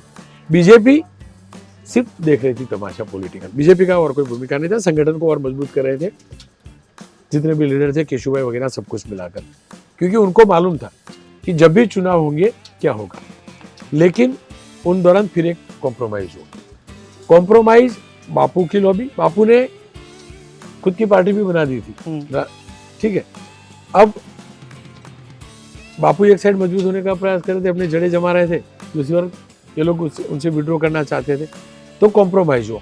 कॉम्प्रोमाइज इस शर्त पर हुआ कि कांग्रेस उस शर्त पर तैयार हुई, बापू भी अपनी शर्तें मनाने वाले थे, तो किसी के सामने झुकने वाले थे उन दिनों में भी नहीं थे। तो शर्त ये रखी गई कांग्रेस की ओर से, सीएम आपका ही होगा, लेकिन तय हम करेंगे। यानी कि बापू सोचेंगे वही सीएम नहीं बनेगा। तो बापू को लगा कि जो भी है मेरे ही लोग तो हैं, तो बापू ने हाँ बोल दिया। तब दिलीप परीख करके साफ सुथरी छवि रखने वाले धंधुका के विधायक हुआ कर, क्लास थे। बापू की सरकार में जितने भी लोग थे उसमें से ज्यादातर दबंग थे, लेकिन सबसे लो प्रोफाइल थे दिलीप परीख थे। तो किसी के दिल दिमाग में भी नहीं था, और दिलीप परीख को सीएम बना दिया गया।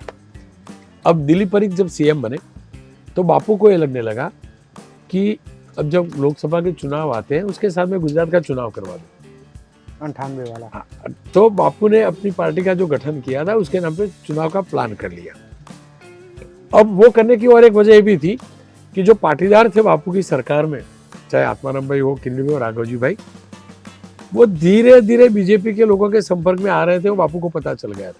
मुझे याद है, मैं उसका नाम नहीं बताऊंगा क्योंकि तब मैं था, दीपावली का दिन था शायद, और दिल्ली से एक नेता आए और बीजेपी के पार्टी बापू की सरकार में जो पाटीदार मिनिस्टर थे उनके साथ मीटिंग हुई और वो मीटिंग की भनक बापू को लग गई।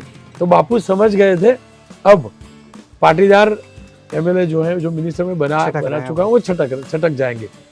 और बापू वो नहीं थे कि मैं हारूं। तो बापू ने पहली बार गुजरात की जो कैबिनेट होती थी, स्टेट की कैबिनेट, गांधीनगर से बाहर रखी, केवड़िया कॉलोनी। अब उसके पहले अलग अलग सिग्नेचर करवा लिए थे विधायकों के, अलग अलग नाम पर सभी विधायकों के सिग्नेचर थे।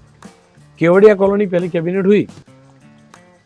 उन दिनों में मुझे बापू के जो बड़े सन है महेंद्र सिंह वाघेला, उन्होंने मुझे बताया था कि शाम तक देख लेना, कुछ बड़ा होगा, और ये जो लोग केवड़िया गए ना वो वापस लौटेंगे तब मिनिस्टर नहीं होंगे।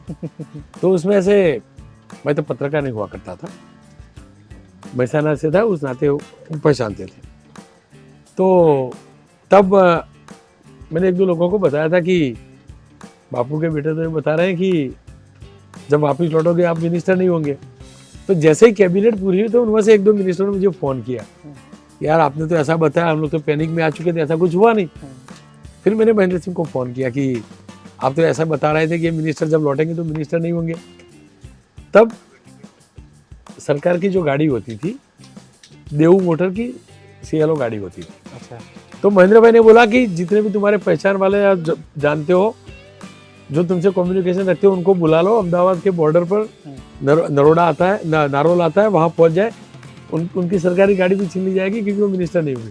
यार ऐसा मत बोला, ये हुआ नहीं है, क्यों ये गलत खबर फैला रहे हो। भाई हुआ है कि बापू और दिलीप परीख वहाँ से चॉपर में है। राजपाल जी को जो खत था कि कैबिनेट में प्रस्ताव रखा गया है, पूरी असेंबली डिसॉल्व, कैबिनेट में ये प्रस्ताव रखा गया कि पूरी असेंबली डिसॉल्व, और कैबिनेट मंत्रियों को पता ही नहीं। हर कोई ये मानता था कि ये सब खबर आई, लेकिन झूठी खबर है, क्योंकि वो पहले से पहले से बापू ने प्लान करके रखा था, पहले से बोल के रखा था कि सीताराम केसरी हम लोगों को प्रेशराइज करते हैं, कभी भी बड़ा कॉल लेना पड़ेगा, कभी भी राज्यपाल के पास जाना पड़ेगा, इस प्रकार से लेटर रेडी था, या मिनिस्ट्री डिसॉल्व। मुझे अभी भी याद है बापू ने तब ये बयान दिया था, क्योंकि बापू के खिलाफ हो चुके थे विधायक। तो बापू ने ये बयान दिया था कि मैंने मटकी फेंकी नीचे, गुजराती में बोलता है कि मैं माटलू फेंक्यू, उसके जो टुकड़े उसको ठीकरा बोलते हैं, मैंने मटकी नीचे डाली और वो टूट चुकी है, जिसको बटोरना है वो ठीकरे बटोरे। वो सभी अखबारों में 8 कॉलम फ्रंट पेज हेडलाइन छपी थी, बापू का बयान कि बापू ने असेंबली डिसॉल्व कर दी। और इस प्रकार से बापू की पार्टी, बापू के लोग, बापू के समर्थन में जाने वाले, बापू की सरकार का अस्त हो चुका। बापू को यह था कि चुनाव होंगे लोकसभा के, उसके शेडो के नीचे मैं जीत पाऊंगा। बापू ने काफी कैंडिडेट्स भी खड़े रखे, लेकिन बापू के 4 या 6 विधायक आए, उनको छोड़ के कोई जीत नहीं हुई थी।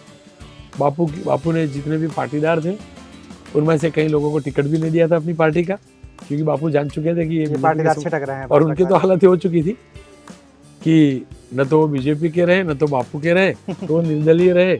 और तब उसका बड़ा फायदा बीजेपी को मिला, और फिर एक बार केशुभाई की अगुवाई में सरकार। 98 से 2001 तक सब कुछ ठीक ठीक चलता है। नरेंद्र भाई मोदी को गुजरात से बाहर रखा जाता है, जो शंकर सिंह वाघेला वाले बगावत हुई थी उसके बाद से वो लगातार कंटिन्यूस बाहर ही रहे। हिमाचल प्रदेश, जैसा आपने बताया कि वो जीत चुके थे चुनाव, संयुक्त सरकार बन चुकी थी वहाँ पे, उसके बाद उनको और राज्यों का प्रभार दिया जाता है। हरियाणा दिया गया, नरेंद्र मोदी को 4-5 राज्यों के प्रभारी बनाए जाते हैं वो। फिर 26 जनवरी 2001 को कच्छ में भूकंप आता है, और उसके बाद से जो स्थितियां हैं वो केशुभाई पटेल के विपरीत हो जाती हैं। तब तो आप एक्टिव जर्नलिज्म में आ बिल्कुल। चुके थे।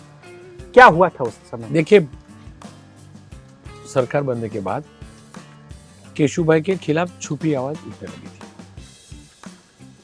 उनके बेटे, उनके दामाद, उनके ऊपर आरोप लगते थे कि जैसे सब- जो वाजपेयी के ऊपर आरोप लगते आरोप थे कि रंजन भट्टाचार्य और ब्रजेश नहीं, मिश्रा उससे भी चलाते हैं। गंभीर आरोप यहाँ लगते थे हम्म, कि सरकार में उनका इन्वॉल्वमेंट है, उनकी दखल है।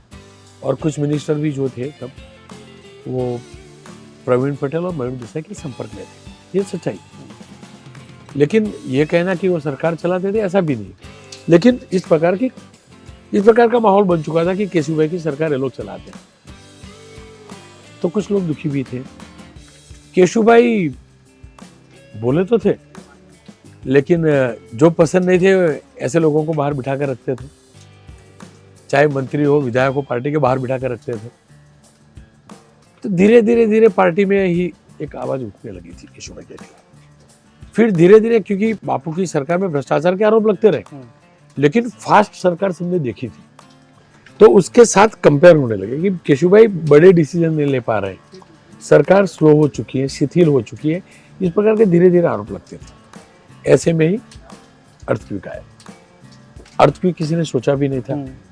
भुज में जबरदस्त समस्या हुई, थोड़ा बहुत अहमदाबाद में भी हुआ, सूरत में हुआ, गुजरात भर में हुआ। जाना नहीं, सबसे ज्यादा कच्छ में हुई।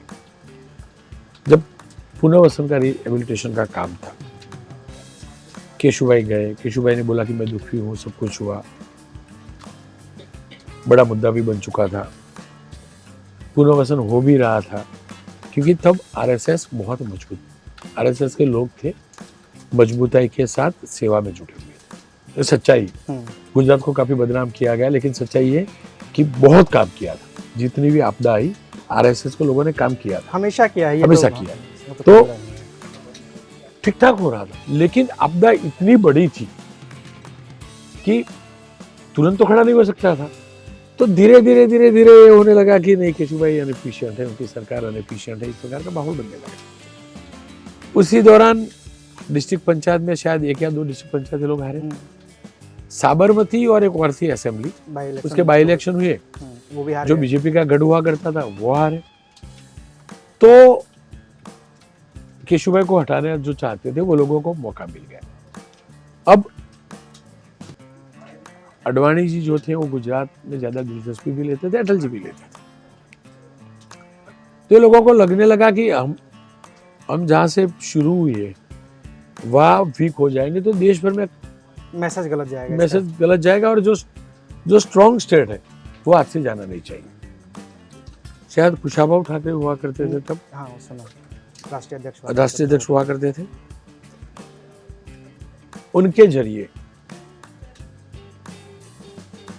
एक नेता है, केशुभाई के घर गए।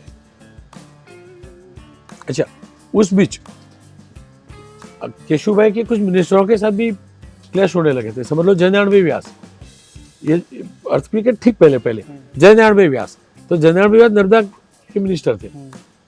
तो एक दिन कैबिनेट में केशुभाई ने बोला कि नहीं, आप ये अच्छा नहीं कर रहे, अब एक तो जयनारायण ने एक्सप्लेनेशन दिया। तो केशुभाई ने बोला कि तो मैं झूठा हूं, मैं गलत बोल रहा हूं, अभी का अभी इस्तीफा दे दो। तो इस प्रकार से जो केशुभाई का जो नेचर था, टिपिकल पाटीदार नेता, मतलब जो यहाँ है वो जबान पर आ जाता था। जो एक Yes. सवर्ण दमखम वाला वे Yes. होती है, वो जो मानसिकता है उसके साथ बेसिकली गुजरात में कहा जाता है कि पाटीदार जो अपनी जबान पर ला देता काबू है, नहीं करता है। और केशुभाई जो है उन्हीं में से एक थे, बोले थे लेकिन उन्हीं में से। तो इस प्रकार से लोग उनके खिलाफ हो रहे थे और उपचुनाव हारे, ये हारे, तो एक सोच बनने लगी थी उनको हटाना है, हटा देंगे, वो किसी में सोच नहीं थी।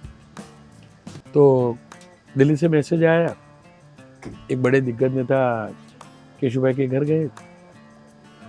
तब गोवर्धन भाई झड़पिया और केशुभाई दोनों अपने घर में थे। तो उनको बोला गया कि बापा, दिल्ली से मैसेज है कि आपको इस्तीफा देना है और पार्टी को और स्ट्रेंथन करने के लिए, मजबूत करने के लिए और किसी को चांस देना है। तो उन नेता को में एक सीधी इन्फॉर्मेशन नहीं है, सेकंड थर्ड से आई इन्फॉर्मेशन है। तो केशुभाई ने कहा कि मेरा कसूर क्या है, मुझे कसूर बता दीजिए, मैं इस्तीफा देने के लिए तैयार हूं। तो बोला गया कि आपके कसूर के चल के नहीं, लेकिन पार्टी को और मजबूत करना है, देश भर में पार्टी का दायरा बढ़ाना है, उसके लिए आपको इस्तीफा देना है। केशुभाई ने इस्तीफा दे दिया। अब दूसरा एक ट्विस्ट है जो बहुत कम लोग जानते हैं। नरेंद्र भाई के बारे में किसी ने सोचा भी नहीं था। हर किसी को यह था कि काशीराम राणा को मुख्यमंत्री बनाया जाएगा। अच्छा, देखिए, पाटीदार मुख्यमंत्री तो बन चुका था, ओबीसी जो है और खास करके कोली बेल्ट जो है, और उसको मजबूत करने के लिए काशीराम राणा को आगे किया जाएगा, हर किसी को लग रहा था। यहाँ तक कि सूरत में तो काशीराम राणा के नाम के होर्डिंग भी लग गए थे कि गुजरात के नए मुख्यमंत्री काशीराम भाई राणा का शहर में स्वागत है। तो सूरत से थे, हर किसी को लग रहा था कि काशीराम राणा मुख्यमंत्री बनेंगे। लेकिन सरप्राइजली नरेंद्र भाई को दिल्ली से भेजा गया। नरेंद्र भाई यहाँ पर आए, जो नरेंद्र भाई भी कह चुके हैं कि मैं पत्रकार की स्मशान यात्रा में गया था और अंतिम संस्कार के टाइम पे बात हुई। यस, हादसा हुआ था, तो निधन, माफ कीजिएगा, निधन हुआ था और हादसा। तो तब यहाँ पर आए। यहाँ पर आने के बाद सर्किट हाउस में रुकी, उन्हें ये बोल के भेजा गया था कि आपको बड़ी जिम्मेदारी। तब वो भी कंफ्यूज थे कि मैं जाकर रहूंगा क्या, क्योंकि गुजरात छोड़ चुके थे। तो किसी को बोल के वो सर्किट हाउस में रुके, फिर उनको मैसेज आया कि आपको शपथ लेना है। इसी प्रकार से नरेंद्र भाई गुजरात के मुख्यमंत्री। नरेंद्र भाई 2001 में गुजरात के मुख्यमंत्री बनते हैं, शायद सितंबर या अक्टूबर का महीना था वो। और फिर अगला साल आता है और ऐसा साल आता है कि ताउम्र याद रहेगा लोगों को, 2002 गुजरात दंगे। शंकर सिंह वाघेला के जितने भी मैं इंटरव्यू सुनता हूँ, अभी मैं मिलूंगा भी उनसे तो बात भी करूँगा, जितने भी इंटरव्यू सुनता हूँ, जितनी भी बातें सुनता हूँ, वो बार बार एक बात का जिक्र करते हैं, ये प्रायोजित था। सीधे तौर पे ऐसा नहीं कहते कि ये प्रायोजित था, सीधे तौर पे वो ये कहते हैं कि अगर एक ट्रेन अयोध्या से आ रही है, गोधरा या अहमदाबाद आ रही है एक ट्रेन, और किसी एक 10, 11, 12, 20 डब्बों की ट्रेन होती है, किसी एक पर्टिकुलर डब्बे में ही स्वयं वो कार सेवक हैं, ये पता कैसे चलेगा? ये पता तो उन्हीं कार सेवकों को होगा, उन कार सेवकों के घर वालों को होगा, या फिर उन लोगों को होगा जिन्होंने वो पूरी कार सेवा आयोजित की। तो आप अंदाजा लगा लीजिए कि विलेन कौन है। ये शंकर सिंह वाघेला के शब्द हैं तमाम इंटरव्यूज में। आप चूंकि पत्रकारिता में थे, कैसे देखते हैं इस पूरे हादसे को जिसने पूरी राजनीति बदलने का काम किया? देखिए, एक चीज को समझनी होगी, शंकर सिंह वाघेला जब बगावत किया तब से लेकर नरेंद्र भाई के सामने रहे, हर हमेश नरेंद्र भाई के खिलाफ रहे। ये बात और थी कि उनकी पार्टी को राज्यसभा का जब चुनाव था अहमद भाई के टाइम का, तब मदद किया। बाकी उसको छोड़कर पूरा आप सीक्वेंस देख लीजिए, वो नरेंद्र भाई के खिलाफ रहे। 2004 में यूपी की सरकार बनी, बनर्जी कमीशन बना, इंक्वायरी उसी दौर में हुई।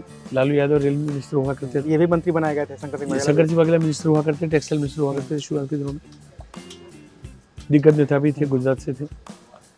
तो शंकर सिंह वाघेला क्योंकि यूपीए की सरकार में थे, तो नेचुरली तब पार्टी का जो स्टैंड होगा वही शंकर सिंह वाघेला का स्टैंड होगा। तो शंकर सिंह वाघेला तब जो बयान देते थे वो आज भी बयान देंगे। जितनी भी इंक्वायरी हुई है उसमें कहीं पर भी ये प्रायोजित था वो सामने नहीं आया। खुद शंकर सिंह वाघेला भी जानते हैं, हर कोई जानता है, मीडिया भी जानता है। ये चर्चा जरूर होती रही कि ये प्रायोजित था, उसके बाद में ये हुआ वो हुआ, लेकिन कहीं पर भी इंक्वायरी में ये नहीं आया है। और जब ऑफिशियल इंक्वायरी में वो नहीं आया है, यहाँ तक कि उसके बाद की भी जो एसआईटी रची बनाई गई, सुप्रीम कोर्ट के आदेश पर बनाई गई, ठीक है, हाँ, वो तमाम में नहीं आया है। तो ये कहना कि ये प्रायोजित था, वो तो पॉलिटिकल स्टंट हो सकता है। ये तो पॉलिटिकल स्टंट तो कोई करेगा तो है, लेकिन ये पॉलिटिकल रिवेंज जो है, मतलब आप उनकी सोच के साथ, उस लीडर के साथ मैच नहीं करते हैं, उसके लिए आप बोल रहे हैं। जो ऑन रिकॉर्ड जो है उसके हिसाब से देखें तो शंकर सिंह वाघेला का स्टैंड कहीं पर भी स्टैंड नहीं करता। लेकिन यूपीए सरकार का वही स्टैंड था। यूपीए सरकार में हर कोई ये बोलता था, तो स्वाभाविक तौर पे शंकर सिंह वाघेला तो गुजरात से थे, तो उसी बात को दमखम के साथ ज्यादा आगे रखेंगे और अब भी कंटिन्यूअस वही बोल रहे हैं।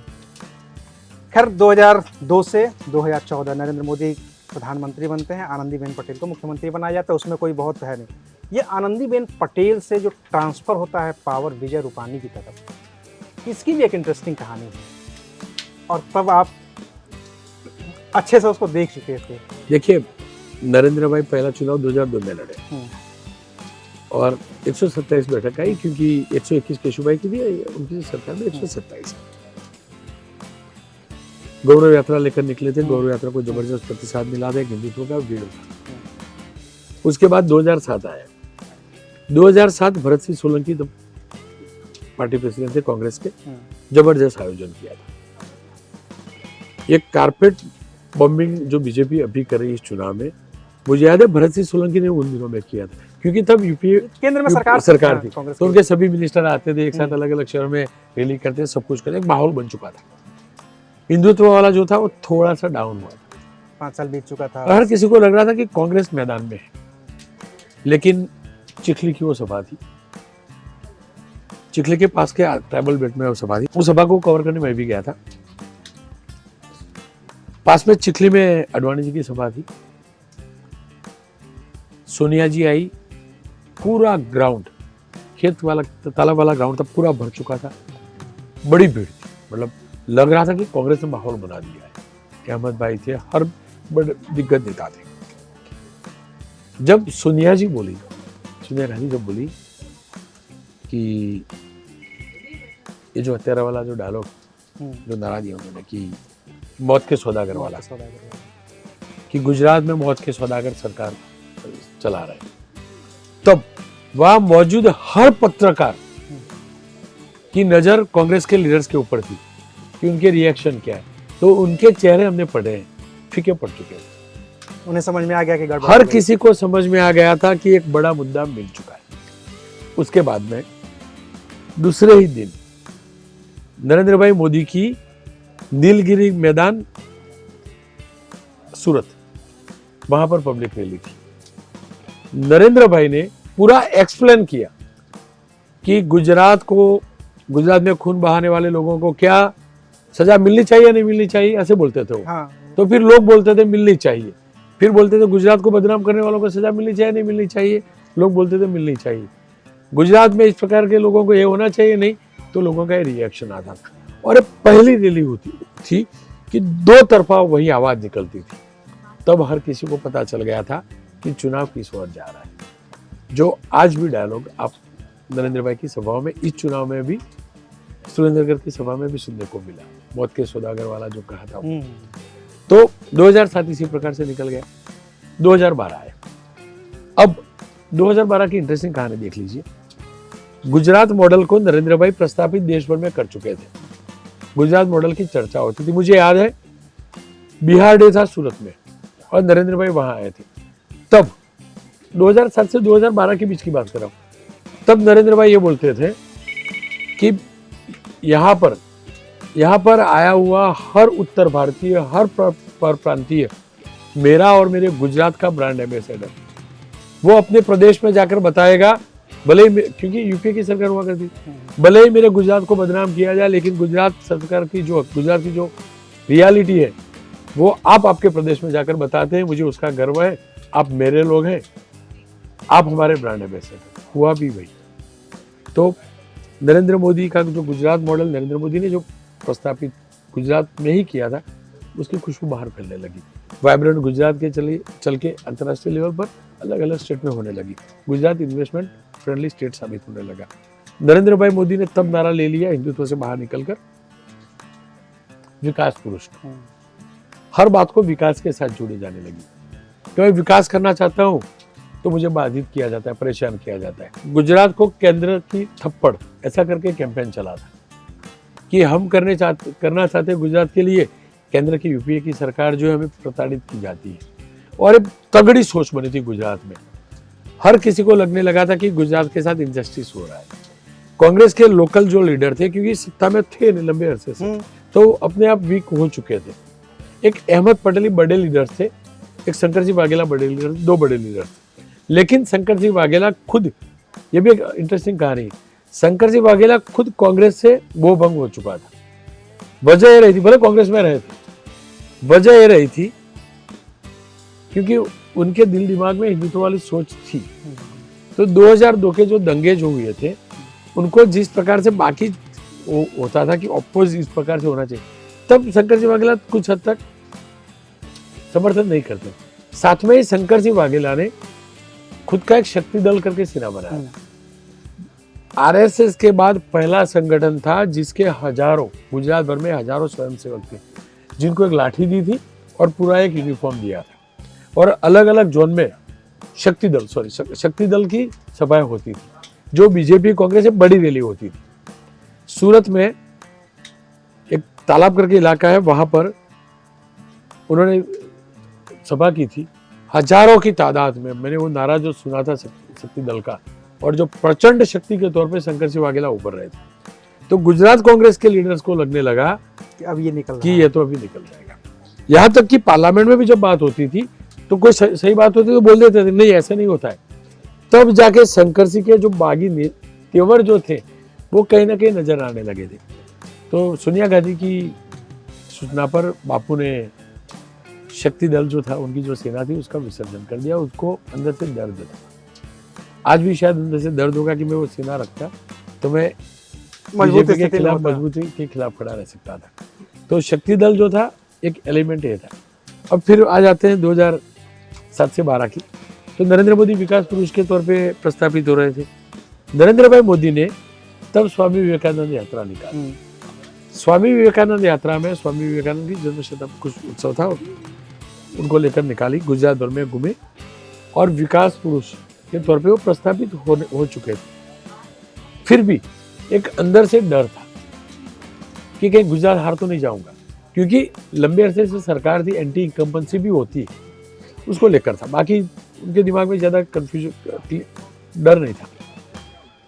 जब स्वामी विवेकानंद यात्रा निकली और उसके पहले उन्होंने सद्भावना अनशन किया। अब सद्भावना अनशन उनके जन्मदिन के मौके पर अहमदाबाद में जीएमडीसी ग्राउंड में हुआ। सद्भावना अनशन में वो जो उनके ऊपर दाग लगे हैं, वो दाग धुलने का प्रयास इस प्रकार से सभी मीडिया में चला कि दाग धुल जाएंगे, नहीं, हर जगह पे चला। लेकिन नरेंद्र मोदी क्लियर थे कि सद्भावना अनशन के जरिए संगठन को ज्यादा और स्ट्रांग करना है, अपने वोट बैंक को और मजबूत करना है। गुजरात और नरेंद्र मोदी, वो जो वाइब्रेंट गुजरात के चल के जो बाहर फैल चुका है, उसको ज्यादा लोगों के दिल दिमाग में बाहर रखना है। तो सद्भावना अनशन सिर्फ उन्होंने अहमदाबाद एक किया ऐसा नहीं था, जितने भी डिस्ट्रिक्ट थे और जितने भी मेट्रो थे वहां पर एक हर हफ्ते सद्भावना अनशन करते रहे। वहां जाकर उस डिस्ट्रिक्ट को क्या देंगे अगले 5 साल में, ऐसी एक योजना का कि इतने 1000 करोड़ का पैकेज सूरत जिले के लिए, बनासकांठा के लिए इतने, वो घोषणा करते थे। तो विकास करने के लिए वो फंड भी देते हैं, वो खबर वो लोगों के दिमाग में आने लगी। इसी प्रकार से नरेंद्र भाई ने वन बंधु योजना की। ट्राइबल बेल्ट में कांग्रेस मजबूत था पहले से। वहां पर ट्राइबल बेल्ट में गुजरात में एक नारा होता है, एक कुछ चालक पंचुच चालक, यानी कि एक ही चलेगा पंजा चलेगा। ट्राइबल्स के घर में इंदिरा गांधी की तस्वीर होती थी मंदिर में पास में, मतलब इस प्रकार की पूजा करते थे। तो वन बंधु योजना लेके आए। इसी प्रकार से सागर खेड़ी योजना लेके आए, जो समुद्र किनारा 1600 किलोमीटर का मशवरा के लिए वो योजना लेके, इस प्रकार से योजनाओं को लेकर आए। तो हर किसी के दिल दिमाग में आया कि नहीं, ये डेवलपमेंट करना चाहते हैं, उसके लिए बजट भी ला रहे हैं। तो विकास पुरुष की छवि के बीच में 2012 का चुनाव हुआ। 2012 में क्योंकि शायद 115 थी, वो बढ़कर 117 हुई। तो मुझे याद है तब कमलम कार्यालय जो अभी बना है, जो मुख्यालय गांधीनगर में, वो नहीं था। तब खानपुर कार्यालय हुआ करता था, जहां शुरुआत के दिनों में नरेंद्र भाई रहते थे, एक कमरे में रहते थे। तो नरेंद्र भाई वहां आए, बहुत ज्यादा भीड़ थी, मैं भी कवरेज करने गया था। जो मैंने खानपुर कार्यालय में पहले जो नारे सुने थे शंकर सिंह वाघेला के वक्त, मोदी मोदी के, वही नारे 2012 के जब नतीजे आए, शाम का वक्त था, आई.के. जाडेजा ने संबोधन किया, क्योंकि बेसिकली मीडिया को भी ब्रीफ करना था, प्रवचन भी देना था, जीत के बाद की पहली रैली थी। मोदी मोदी जबरदस्त नारे लगे, जबरदस्त। उसके साथ ही दिल्ली के भी नारे लगे। पहले लोग नारे लगाते थे मोदी मोदी, वो ग्रुप बंद हो जाता था, फिर लगते थे दिल्ली, यानी कि मोदी जो है अब गुजरात के बाद दिल्ली जाएंगे, वो नारा लगा। वो 2012 में तय कर 2012 के नतीजों के दिन ही वो नारा लगा था। और इंटरेस्टिंग बात यह है कि नरेंद्र भाई जब बोलने खड़े हुए, फिर से नारे शुरू हो गए, मोदी मोदी दिल्ली दिल्ली। तो नरेंद्र भाई ने बहुत ही सांकेतिक भाषा में, बहुत स्मार्टनेस के साथ बताया था कि ठीक है, आप जब बोल ही रहे हैं दिल्ली दिल्ली, तो मैं दिल्ली जाऊंगा, फिर बोले दिल्ली होकर आऊंगा, एक चक्कर लगा कर आऊंगा। इस प्रकार से उन्होंने संदेश दे दिया था कि अब मैं गांधीनगर से दिल्ली की ओर जा रहा हूं। और गुजरात की जनता चाहती है, क्योंकि नारे भी इसी प्रकार से लगे थे। तो नरेंद्र भाई प्रधानमंत्री बनेंगे या तो प्रधानमंत्री के बीजेपी के कैंडिडेट होंगे, वो 2012 के चुनाव में तय हो चुका था। अब 2012 की सरकार चलने लगी थी, सब कुछ ठीक ठाक था। 2014 के चुनाव हुए, नेचुरली चेहरा भी नरेंद्र भाई थे। हाँ, गोवा कार्यकारिणी में वो सब कुछ हुआ था। आप जानते हैं वो वहां पर भी किस प्रकार से बने थे, वो सब शहर को जानता है। गुजरात में 26 बैठकें आई, तो मतलब कुछ बाकी नहीं था। उनको दिल्ली जाना ही जाना था। 2014 के नतीजे आए तो मुख्यमंत्री किसको बनाया जाए। अब हर किसी के दिल दिमाग में सवाल है कि आनंदीबेन क्यों। लेकिन सच्चाई ये है कि उन दिनों में आनंदीबेन ही डिजर्व करती थी। वो उसके लिए कि सिर्फ कम्युनिटी के हिसाब से नहीं कि पाटीदार ज्यादा थे, उसके हिसाब से नहीं, क्योंकि वो तो नरेंद्र भाई भी तो थे, उनके ज्यादा वोट नहीं थे, फिर भी वो सीएम थे। लेकिन आनंदीबेन को उसके कारण कि जब बीजेपी में महिलाएं नहीं आती थी, क्योंकि बीजेपी की ट्रेडिशनल वोट बैंक जो थी वो सवर्ण थी, मिडिल क्लास था। उस जमाने में आनंदीबेन पटेल शिक्षिका हुआ करती थी। मैं बात कर रहा हूँ 80s के दशक के मिडल की, जब बीजेपी अपनी नींव रख रही थी, जड़ें जमा रही थी। आनंदीबेन पटेल के हस्बैंड जो थे मुफ्त भाई पटेल, वो बीजेपी से जुड़े थे, जिला पंचायत के सदस्य भी थे, बाद में प्रेसिडेंट भी बने थे, वो एजुकेशनलिस्ट थे। उनके साथ आनंदीबेन पटेल जब वो घर जाते थे तो उनके साथ स्कूटर पर बैठकर घर जाती थी। लेकिन जब लेट हो जाती थी तो आनंदीबेन खानपुर कार्यालय जाती थी उनका इंतजार करने के लिए, फिर घर जाती। तो आनंदीबेन बीजेपी के साथ इनडायरेक्ट जुड़ चुकी थी, लेकिन गवर्नमेंट शिक्षिका थी। उसके बाद हुआ है वो शिक्षिका थी। उसके बाद हुआ है कि एक दिन शंकर सिंह वाघेला जी ने कहा कि देखिए, एक शिक्षक होने के चल के कुछ शिक्षक बना, कोई एक मर्यादा में लोगों को तो आप पढ़ा सकती है, लेकिन आपको सही में देश की सेवा करना है तो राजनीति में आना चाहिए। आनंदीबेन पटेल को राजनीति में शंकर सिंह वाघेला लेकर आए। और उन दिनों में अकाल बहुत होता था, तो शंकर सिंह वाघेला ने कहा था ना कि सही में सेवा करने चलो मेरे साथ कच्छ में, कच्छ जाके देख कर आओ कि लोगों की स्थिति क्या है, हम लोग क्या कर सकते हैं। ठीक है, तब आनंदीबेन कच्छ गई और वहीं से उनके जीवन का टर्निंग पॉइंट हुआ, वो बीजेपी में एक्टिव हो गई। और उसके बाद बीजेपी का जो महिला विंग है उसको बनाने वाली कोई थी तो आनंदीबेन पटेल थी। सवर्ण मिडिल क्लास महिलाओं को राजनीति के साथ, बीजेपी के साथ जोड़ने वाली जो थी तो आनंदीबेन पटेल थी। 2012 में जितने भी पॉलिटिकल लीडर्स थे उनमें सबसे सीनियर कोई थी तो आनंदीबेन पटेल थी। यही वजह रहा कि आनंदीबेन पटेल को सीएम बनाया गया। और जब नरेंद्र भाई जा रहे थे दिल्ली, तो वो वीडियो भी आप देख लेना कि उसके पहले बड़ा अधिवेशन हुआ असेंबली में। जितने भी पूर्व मुख्यमंत्री, जितने भी विपक्ष के अध्यक्ष, सब लोगों को विधानसभा में एक स्पेशल दिन का सेशन रखा गया। सब लोग इकट्ठा हुए, बीजेपी, कांग्रेस, इवन शंकर सिंह वाघेला भी, हर कोई वहां फ्लोर पर आया, नरेंद्र भाई को आदर से छोड़ने गया। हर किसी ने बयान दिए, यहाँ तक कि अभी आप जो देख रहे हैं ना, कांग्रेस के लोग बीजेपी में जा रहे हैं, वो संकेत नरेंद्र भाई ने उन दिनों में दिए थे। उन दिनों में बोलते थे कि कांग्रेस का लीडर अच्छा है, वो मुझे बोलता है कि आप दिल्ली जाओगे तो मैं आपके यहाँ कॉफी पीने आना चाहता हूँ। तो संकेत देते थे नरेंद्र भाई। इस प्रकार से 2012 चुनाव के पहले चुनाव के वक्त संकेत देते थे मैं दिल्ली जाऊंगा। इसी प्रकार से कांग्रेस के कुछ लोग यहाँ आएंगे, वो संकेत नरेंद्र भाई तब देते थे। अब आनंदीबेन सीएम बन चुकी थी, नरेंद्र भाई दिल्ली गए, नरेंद्र भाई देश के प्रधानमंत्री बन गए। गुजरात के लिए तो तब से डबल इंजन की सरकार बन चुकी थी।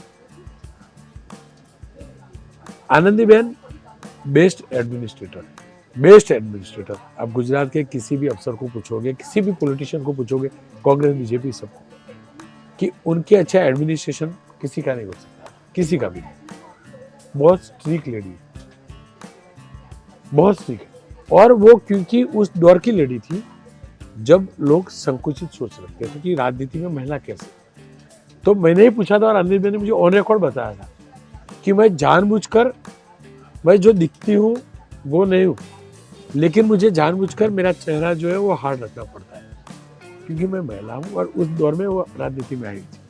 अब सीएम बन चुकी थी, सरकार अच्छे से सरकार चला रही थी। हर कोई जानता था कि जो एक सोच होती थी कि डिसीजन नहीं ले पा रहे हैं, इवन केशुभाई के टाइम पे वो सोच थी, नरेंद्र भाई के टाइम पे तो लेकिन तब के अफसर ये भी बोलते थे कि डिसीजन पावर तो आनंदीबेन के जैसा अब तक किसी का नहीं रहा। लेकिन अगेन वो पाटीदार थी, तो केशुभाई की जो जबान थी इसी प्रकार से होती थी, जो था मुंह पे बोल देती थी। कोई कार्यकर्ता गलत काम लेकर आया तो भी बोलते नहीं होगा, बाहर निकल। पॉलिटिकल स्मार्टनेस होती है, शार्पनेस होती है, वो नहीं थी। वो संगठन शक्ति जरूर थी, लेकिन वो राजनीति टिकाने के लिए किसी से कॉम्प्रोमाइज कर ले, किसी से मृदु होकर बात करे, कोई गलत काम लेकर आया तो बोल दे कि नहीं मैं करके दूंगी, वो आनंदीबेन पटेल नहीं थी। वो अब तक के बीजेपी के लीडर्स में सबसे ज्यादा तिखी लीडर रही, सच्ची लीडर रही, जो था मुंह पे बोलती थी। पटेल जाते थे तो भी भले पाटीदार थी, लेकिन गलत है तो बोलते नहीं होगा। उसी दौरान आरक्षण आंदोलन शुरू हुआ। अब आरक्षण आंदोलन जो शुरू हुआ उसको शुरू करने वाले थे हार्दिक पटेल नहीं थे, एसपीजी करके ग्रुप था जो नॉर्थ गुजरात से कड़वा पाटीदार लोग जुड़े थे, उसमें जो हार्दिक भी कड़वा पाटीदार। लालजी भाई पटेल करके एसपीजी के अध्यक्ष हुआ करते थे। नितिन भाई पटेल, आनंदीबेन पटेल, जितने भी बीजेपी के पाटीदार नेता थे वो उनको बैक करते थे क्योंकि वो संगठन बना था सोशल इश्यू को। पाटीदार की बच्ची बाहर जाकर शादी कर लेती थी, इस प्रकार के छोटे छोटे इश्यू होते थे। पाटीदार बच्चे नौकरी उनको कैसे दिलवाए, पाटीदार संगठनों को कैसे मजबूत करवाए, वही काम हुआ करता था। उसी दौरान कुछ सरकारी नौकरी के लिस्ट आए, ये कहीं छपा नहीं और कोई बोलेगा नहीं। उस लिस्ट में पाटीदारों के नाम कम होते थे, तो ये चर्चा शुरू होने लगी एसपीजी में, यार सरकारी नौकरी में तो हमारे बच्चों को मिलती ही नहीं, क्योंकि कुछ इस रिजर्वेशन में चले जाते हैं, कुछ इसमें चले जाते हैं। तहसीलदार का वो लिस्ट था नौकरी का, उसको लेकर वो सोच आगे बढ़ने लगी।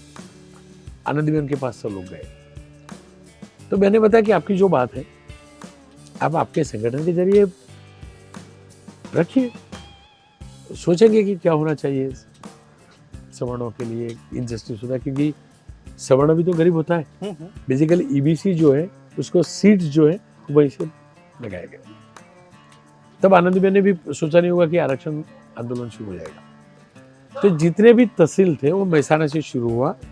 सबसे पहले कलोल करके है अभी गांधीनगर डिस्ट्रिक्ट में, वहाँ रैली हुई, वहाँ स्कूटर रैली हुई। तहसीलदार को जाकर एक विज्ञापन दिया कि हमारी कम्युनिटी के साथ इसी प्रकार से इनजस्टिस होता है, उनकी सीटें आरक्षित रखी जाए, ये किया जाए, हमें न्याय दिया जाए। दूसरा जो था वो मानसा में हुआ, वो भी गांधीनगर में था। देखिए तय किया गया एसपीजी ने कि हर तहसील में एक ज्ञापन देंगे। कलोल से शुरुआत हुई, कलोल तहसीलदार के दफ्तर पर जाकर ज्ञापन दिया कि पाटीदारों को ये होना चाहिए, सवर्णों के लिए होना चाहिए। उसके बाद मानसा में हुआ। तब तक सब कुछ ठीक रहा, हार्दिक को कोई पहचानता भी नहीं था, एसपीजी सब कुछ कर रहा था। उसी दौरान विसनगर में जो मेहसाना डिस्ट्रिक्ट में पड़ता है, बड़ी रैली हुई और बीजेपी के विधायक हुआ करते थे जो भी हेल्थ मिनिस्टर भूपेंद्र पटेल सरकार में बने, ऋषिकेश पटेल। तो ऋषिकेश पटेल के दफ्तर पर काफी हंगामा हुआ, आगजनी हुई, तोड़फोड़ हुई। तब बीजेपी और ये दोनों आमने सामने आ गए कि यह आंदोलन जो बीजेपी के खिलाफ है, क्योंकि बीजेपी के विधायक का बवाल हुआ है। तब थोड़ा सा एसपीजी के जो लोग थे वो डिफेंसिव हुए कि हम कुछ गलत तो नहीं कर रहे, हमारे लोगों के खिलाफ तो खड़े नहीं हो रहे, हमारे लोग परेशान तो हो नहीं। उस दौर में हार्दिक का उदय हुआ। हार्दिक ने पाटीदार आरक्षण आंदोलन समिति के नाम पे एक लेटर हेड छपवाया और हार्दिक के साथ जितने भी थे, जो यूथ थे, जो एग्रेसिव थे, जो एसपीजी के जो बड़े बुजुर्ग थे उनसे अलग थे, एसपीबीजे में बीजे पाटीदार के कुछ अफसर भी थे जो रिटायर्ड हो चुके थे, वो बैक भी करते थे। तो धीरे धीरे एक अलग ग्रुप होने लगा, पाटीदार आरक्षण आंदोलन। हार्दिक पटेल ने पहली प्रेस कॉन्फ्रेंस अहमदाबाद में किया और ये बताया कि मैं भले एसपीजी न करे, हम लोग बीजापुर में करेंगे। और बीजापुर में बड़ी रैली होने के चल के तब तक मीडिया भी कवर नहीं करता था। वो विसनगर वाला कवरेज हुआ, मीडिया में खबरें छपी, टेलीविजन पे आया, नेशनल मीडिया कवरेज नहीं करता था क्योंकि तब किसी को बड़ा नहीं लगता था, नाम भी नहीं पता था। फिर उसके बाद में हार्दिक एक चेहरा बनने लगा। वो यूथ था, एग्रेशन था, तो कहीं पर भी डिबेट होती थी लोग उसको बुलाते थे। एसपीसी के लोग नहीं आते थे, आता था। उसको तब तक मालूम नहीं था कि कोटा क्या है। मैंने उसका पहला इंटरव्यू किया है। संविधान में कितना कोटा है, किसके लिए कौन सा है, वो मालूम नहीं था, लेकिन वो आंदोलन के साथ जुड़ चुका था, यूथ था, घूमने वाला बंदा था। अलग जगह पे यात्रा होने लगी, रैली होने लगी, मार्च होने लगी। बड़ी रैली हुई सूरत में। सूरत में अलग 7 या 8 ठिकानों से वरासा जो पाटीदारों का बेल्ट है, वहाँ यात्राएं निकली और ड्रोन विजुअल आए। तब लोगों ने देखा कि कोई वो लिखता था कि 5 लाख पाटीदार आए, कोई लिखता था कि 8 लाख आए, 10 लाख, और सही में आए थे। फिर सोच बनी कि नहीं, अब इस आंदोलन के बड़े प्लेटफॉर्म पर लेके जाना है और अहमदाबाद साबरमती रिवर फ्रंट पर 25 लाख लोगों की यात्रा करनी है। अब आनंदीबेन पटेल के खिलाफ पाटीदार होने लगे। और क्योंकि हार्दिक जो था वो नॉर्थ गुजरात से था, विरमगाम से था। मांडल जो थी, आनंदीबेन पहली बार चुनाव वहां से लड़ी थी। और क्योंकि बड़े बुजुर्ग जो थे आनंदीबेन को बहन बोलते थे, यानी कि दीदी, सिस्टर बोलते थे, तो जो यूथ थे वो बुआ बोलने लगे। तो ये बोलने लगे लोग, बुआ की अक्ल ठिकाने पे लाएंगे। मतलब आनंदीबेन नहीं बोलते, फोईबा बोलते थे, बुआ जो फुई। तो आनंदीबेन पटेल जो थी वो पाटीदार के खिलाफ है, ऐसे एक मैसेज फैलने लगा और आरक्षण आंदोलन बड़ा हो गया। रिवर फ्रंट की जगह पे जीएमडीसी ग्राउंड पे सभा हुई। हार्दिक मंच पर आया क्योंकि एसपीजी पीछे हो गया था। हार्दिक बड़ा लीडर हो गया, टेलीविजन का फेस था, मीडिया का फेस था। उनकी जो भी कमेटी थी उसमें हार्दिक पटेल 25 साल से भी कम था, 22-23 साल का चुनाव लड़ने लगे। तो वो मंच पर आया, एक हीरो वाली इमेज बनी, लेकिन उसने जीत पकड़ी कि आनंदीबेन पटेल यहाँ आएगी। अच्छा, जितने भी लोगों को बुलाया गया था कि 2-3 दिन के कपड़े लेकर आना है, पहले से प्लान था। कम्युनिटी से बहुत पैसा आता था, बहुत लोग मदद करते थे। जितने भी लोग आते थे खुद के पैसे से आते थे, व्हीकल अपने आप लोग भी देते थे। यहाँ तक कि आनंदीबेन ने जितने भी टोल आते थे उसका तोल माफ कर दिए थे कि उनका तोल नहीं लेना है। ग्राउंड सरकार ने दिया था आरक्षण आंदोलन के लिए। जीएमडीसी का ग्राउंड अच्छे इंटेंशन के साथ कि साबरमती रिवर फ्रंट पे होगा, वहां पानी होगा, भगदड़ होगी तो जाना नहीं होगी। तो ग्राउंड गुजरात सरकार ने ग्राउंड दिया, कॉर्पोरेशन ने वो जगह दी। जीएमडीसी का ग्राउंड मुफ्त में दिया था सरकार के खिलाफ आंदोलन में। लेकिन हार्दिक ने जीत पकड़ी कि बहन यहाँ आएगी। पहले प्लानिंग ये था कि ये जाएगा कलेक्टर ऑफिस, वहां ज्ञापन देगा और यात्रा पूरी होगी। परमिशन भी इसी आधार पर मिली। लेकिन ये बंदा वापस आकर एक जीत पर बैठा, आनंदीबेन नहीं आएगी, बुआ नहीं आएगी, तब तक खड़े नहीं होगी। तो बाकी लोग निकल गए कि नहीं, ये गलत है। ग्राउंड पे ज्यादा से ज्यादा 3000 लोग थे। शाम हो चुकी थी। हर कोई ये सोच बना रहा था कि आरक्षण आंदोलन का बाल मरण हुआ, मतलब बड़ा हो, उसके पहले मरण हो चुका। हर कोई ये सोच रहा था। खबरें इसी प्रकार से आने लगी। सब कुछ शांति से चल रहा था। थोड़े बहुत जाते वक्त थोड़ी बहुत हिंसा हुई थी, पथरा वगैरह, ज्यादा नहीं था। लेकिन उसकी ये जिद थी, कोई अब तक ये नहीं समझ पाया बाद में क्या हुआ। हार्दिक को पुलिस वाले समझाने गए क्योंकि परमिशन जितने बजे थी। अचानक लाइट बंद हो गई, हार्दिक को नीचे उतारा गया और एक मैसेज गया और फिर दंगे हुए। दंगे गुजरात में बहुत सालों के बाद, और तब कुछ फायरिंग भी हुआ होगा, कुछ जो फिर तो पुलिस जैसे करती है वो करती है, जो भी हुआ, दोनों ही तरफ के लोग, और कोई समझ नहीं पाया सही में क्या हुआ था। उसके बाद तब के सीसीटीवी फुटेज वायरल होने लगे कि समझ लो कोई पाटीदार की कॉलोनी, वहाँ पुलिस जाकर पिटाई किया तो वो गए, गाली गलौज के वीडियो होने लगे। तो एक आक्रोश बढ़ने लगा और आक्रोश की शिकार हुई आनंदीबेन पटेल। हर किसी को लगता था वह आनंदीबेन पटेल को हटाया जाएगा। आरक्षण आंदोलन को तोड़ने में थोड़े थोड़े कामयाब होने लगे थे लोग। एक कमेटी बना दी गई थी। नितिन भाई पटेल जो थे वो रीढ़ की हड्डी थे, वो प्रयास करते हैं कि नेक्स्ट आनंदीबेन के बाद जो भी थे पाटीदार के लीडर नितिन भाई और पटेल। बीजेपी के लीडर भी वो थे, उनको जिम्मेदारी दी गई। ये लोगों के खिलाफ आंदोलन के मामले हो गए, अंदर गए, उनको तोड़ने का प्रयास शुरू हुआ, सब कुछ हुआ जो होता है हर आंदोलन को तोड़ने का। धीरे धीरे सब कुछ ठीक हो रहा था, लेकिन सबको लगता था कि आनंदीबेन पटेल को हटाया जाएगा। आनंदीबेन पटेल समझ चुकी थी, आनंदीबेन पटेल मेंटली तैयार थी, क्योंकि गुजरात की आयरन लेडी थी, गुजरात की राजनीति की आयरन लेडी थी, बहुत स्ट्रॉन्ग लेडी, बहुत स्ट्रॉन्ग लेडी। तो तय कर चुकी थी कि मुझे जाना है, कभी भी जाना पड़ेगा, क्योंकि उनकी एज भी हो चुकी थी। उसके पहले बयान भी आया था कि 75 के बाद रिटायरमेंट, हालांकि वो बयान ही था, कोई रूल्स रेगुलेशन तो था नहीं। उसे आधार बना, किसी ने नहीं सोचा था, किसी ने, कि ऐसा आज होगा। लेकिन इसी न्यूज चैनल ने खबर चलाई थी, क्योंकि उन 3 दिनों में, जब इस्तीफा दिया उसके 3 दिनों में आनंदीबेन पटेल ने ऐसे डिसीजन लिए थे जो इंडिकेशन देता था कि आनंदीबेन पटेल अब छोड़ रहे हैं। आनंदीबेन पटेल ने जितने भी तोलबूथ है स्टेट गवर्नमेंट के, उनका तोल माफ कर दिया, कोई कारण नहीं था। और उसकी घोषणा बहुत बड़ा डिसीजन था, बहुत रेवेन्यू लॉस था, और लोगों के लिए हीरो इमेज बनाने का, मतलब वोटर्स को अट्रैक्ट करने वाला डिसीजन था, लोगों के फेवरेट बनने का डिसीजन था, नायक बनने का डिसीजन था। फिर भी वो कहीं दूर दराज के इलाके में थी, वहां से उन्होंने घोषणा कर दी, कोई प्रेस कॉन्फ्रेंस नहीं, पब्लिक रैली में बोल दिया। दूसरे ही दिन वो तापी जिले में थी, और जितनी भी महिलाएं हैं जो आरक्षण में नहीं आती है, उनकी मेडिकल एजुकेशन की फी भरनी होगी तो सरकार भरेगी, बड़ा डिसीजन था, बर्डन वाला था, वो घोषित कर दिया। तब लगने लगा था कि बहन कुछ बड़ा कॉल लेने वाली। हम लोगों ने खबर बनाई थी, हम लोगों की भी वो हिम्मत नहीं होती थी कि इस्तीफा ही दे देगी। भाई इतने बड़े फैसले Yes. ले रही है तो या तो ये अगले सीएम के लिए चुनौतियां खड़ी Yes. करेंगी ये। यस, क्योंकि वो सीधा बर्डन आ रहा था।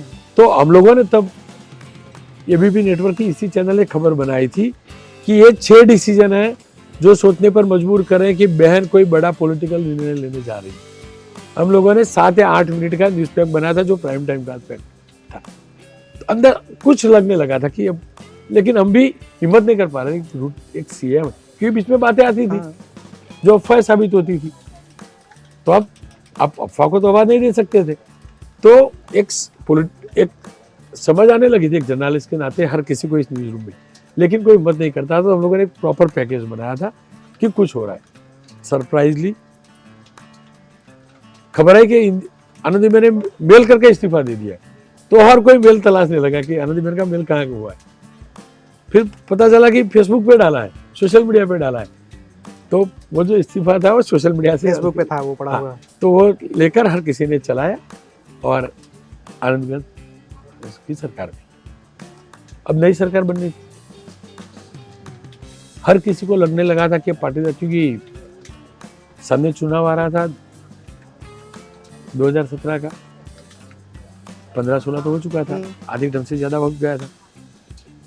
तो अब हर किसी को लगना था पाटीदार को मौका देंगे। नितिन भाई और पटेल क्योंकि नितिन भाई पटेल स्वाभाविक तौर पे नजर आ रहे थे, वो आरक्षण आंदोलन को भी टैकल कर रहे थे। आंदोलन को डल करने के लिए, डाउन करने के लिए सवर्ण आयोग भी बना लिया था। ठीक है, कि कमेटी बनाई सवर्ण आयोग, सबके अभिप्राय लेते थे। ईबीसी वाला जो है विकर सेक्शन के लिए, उसका भी सब कुछ प्लानिंग चल रहा था। तो लगा कि नितिन भाई होंगे।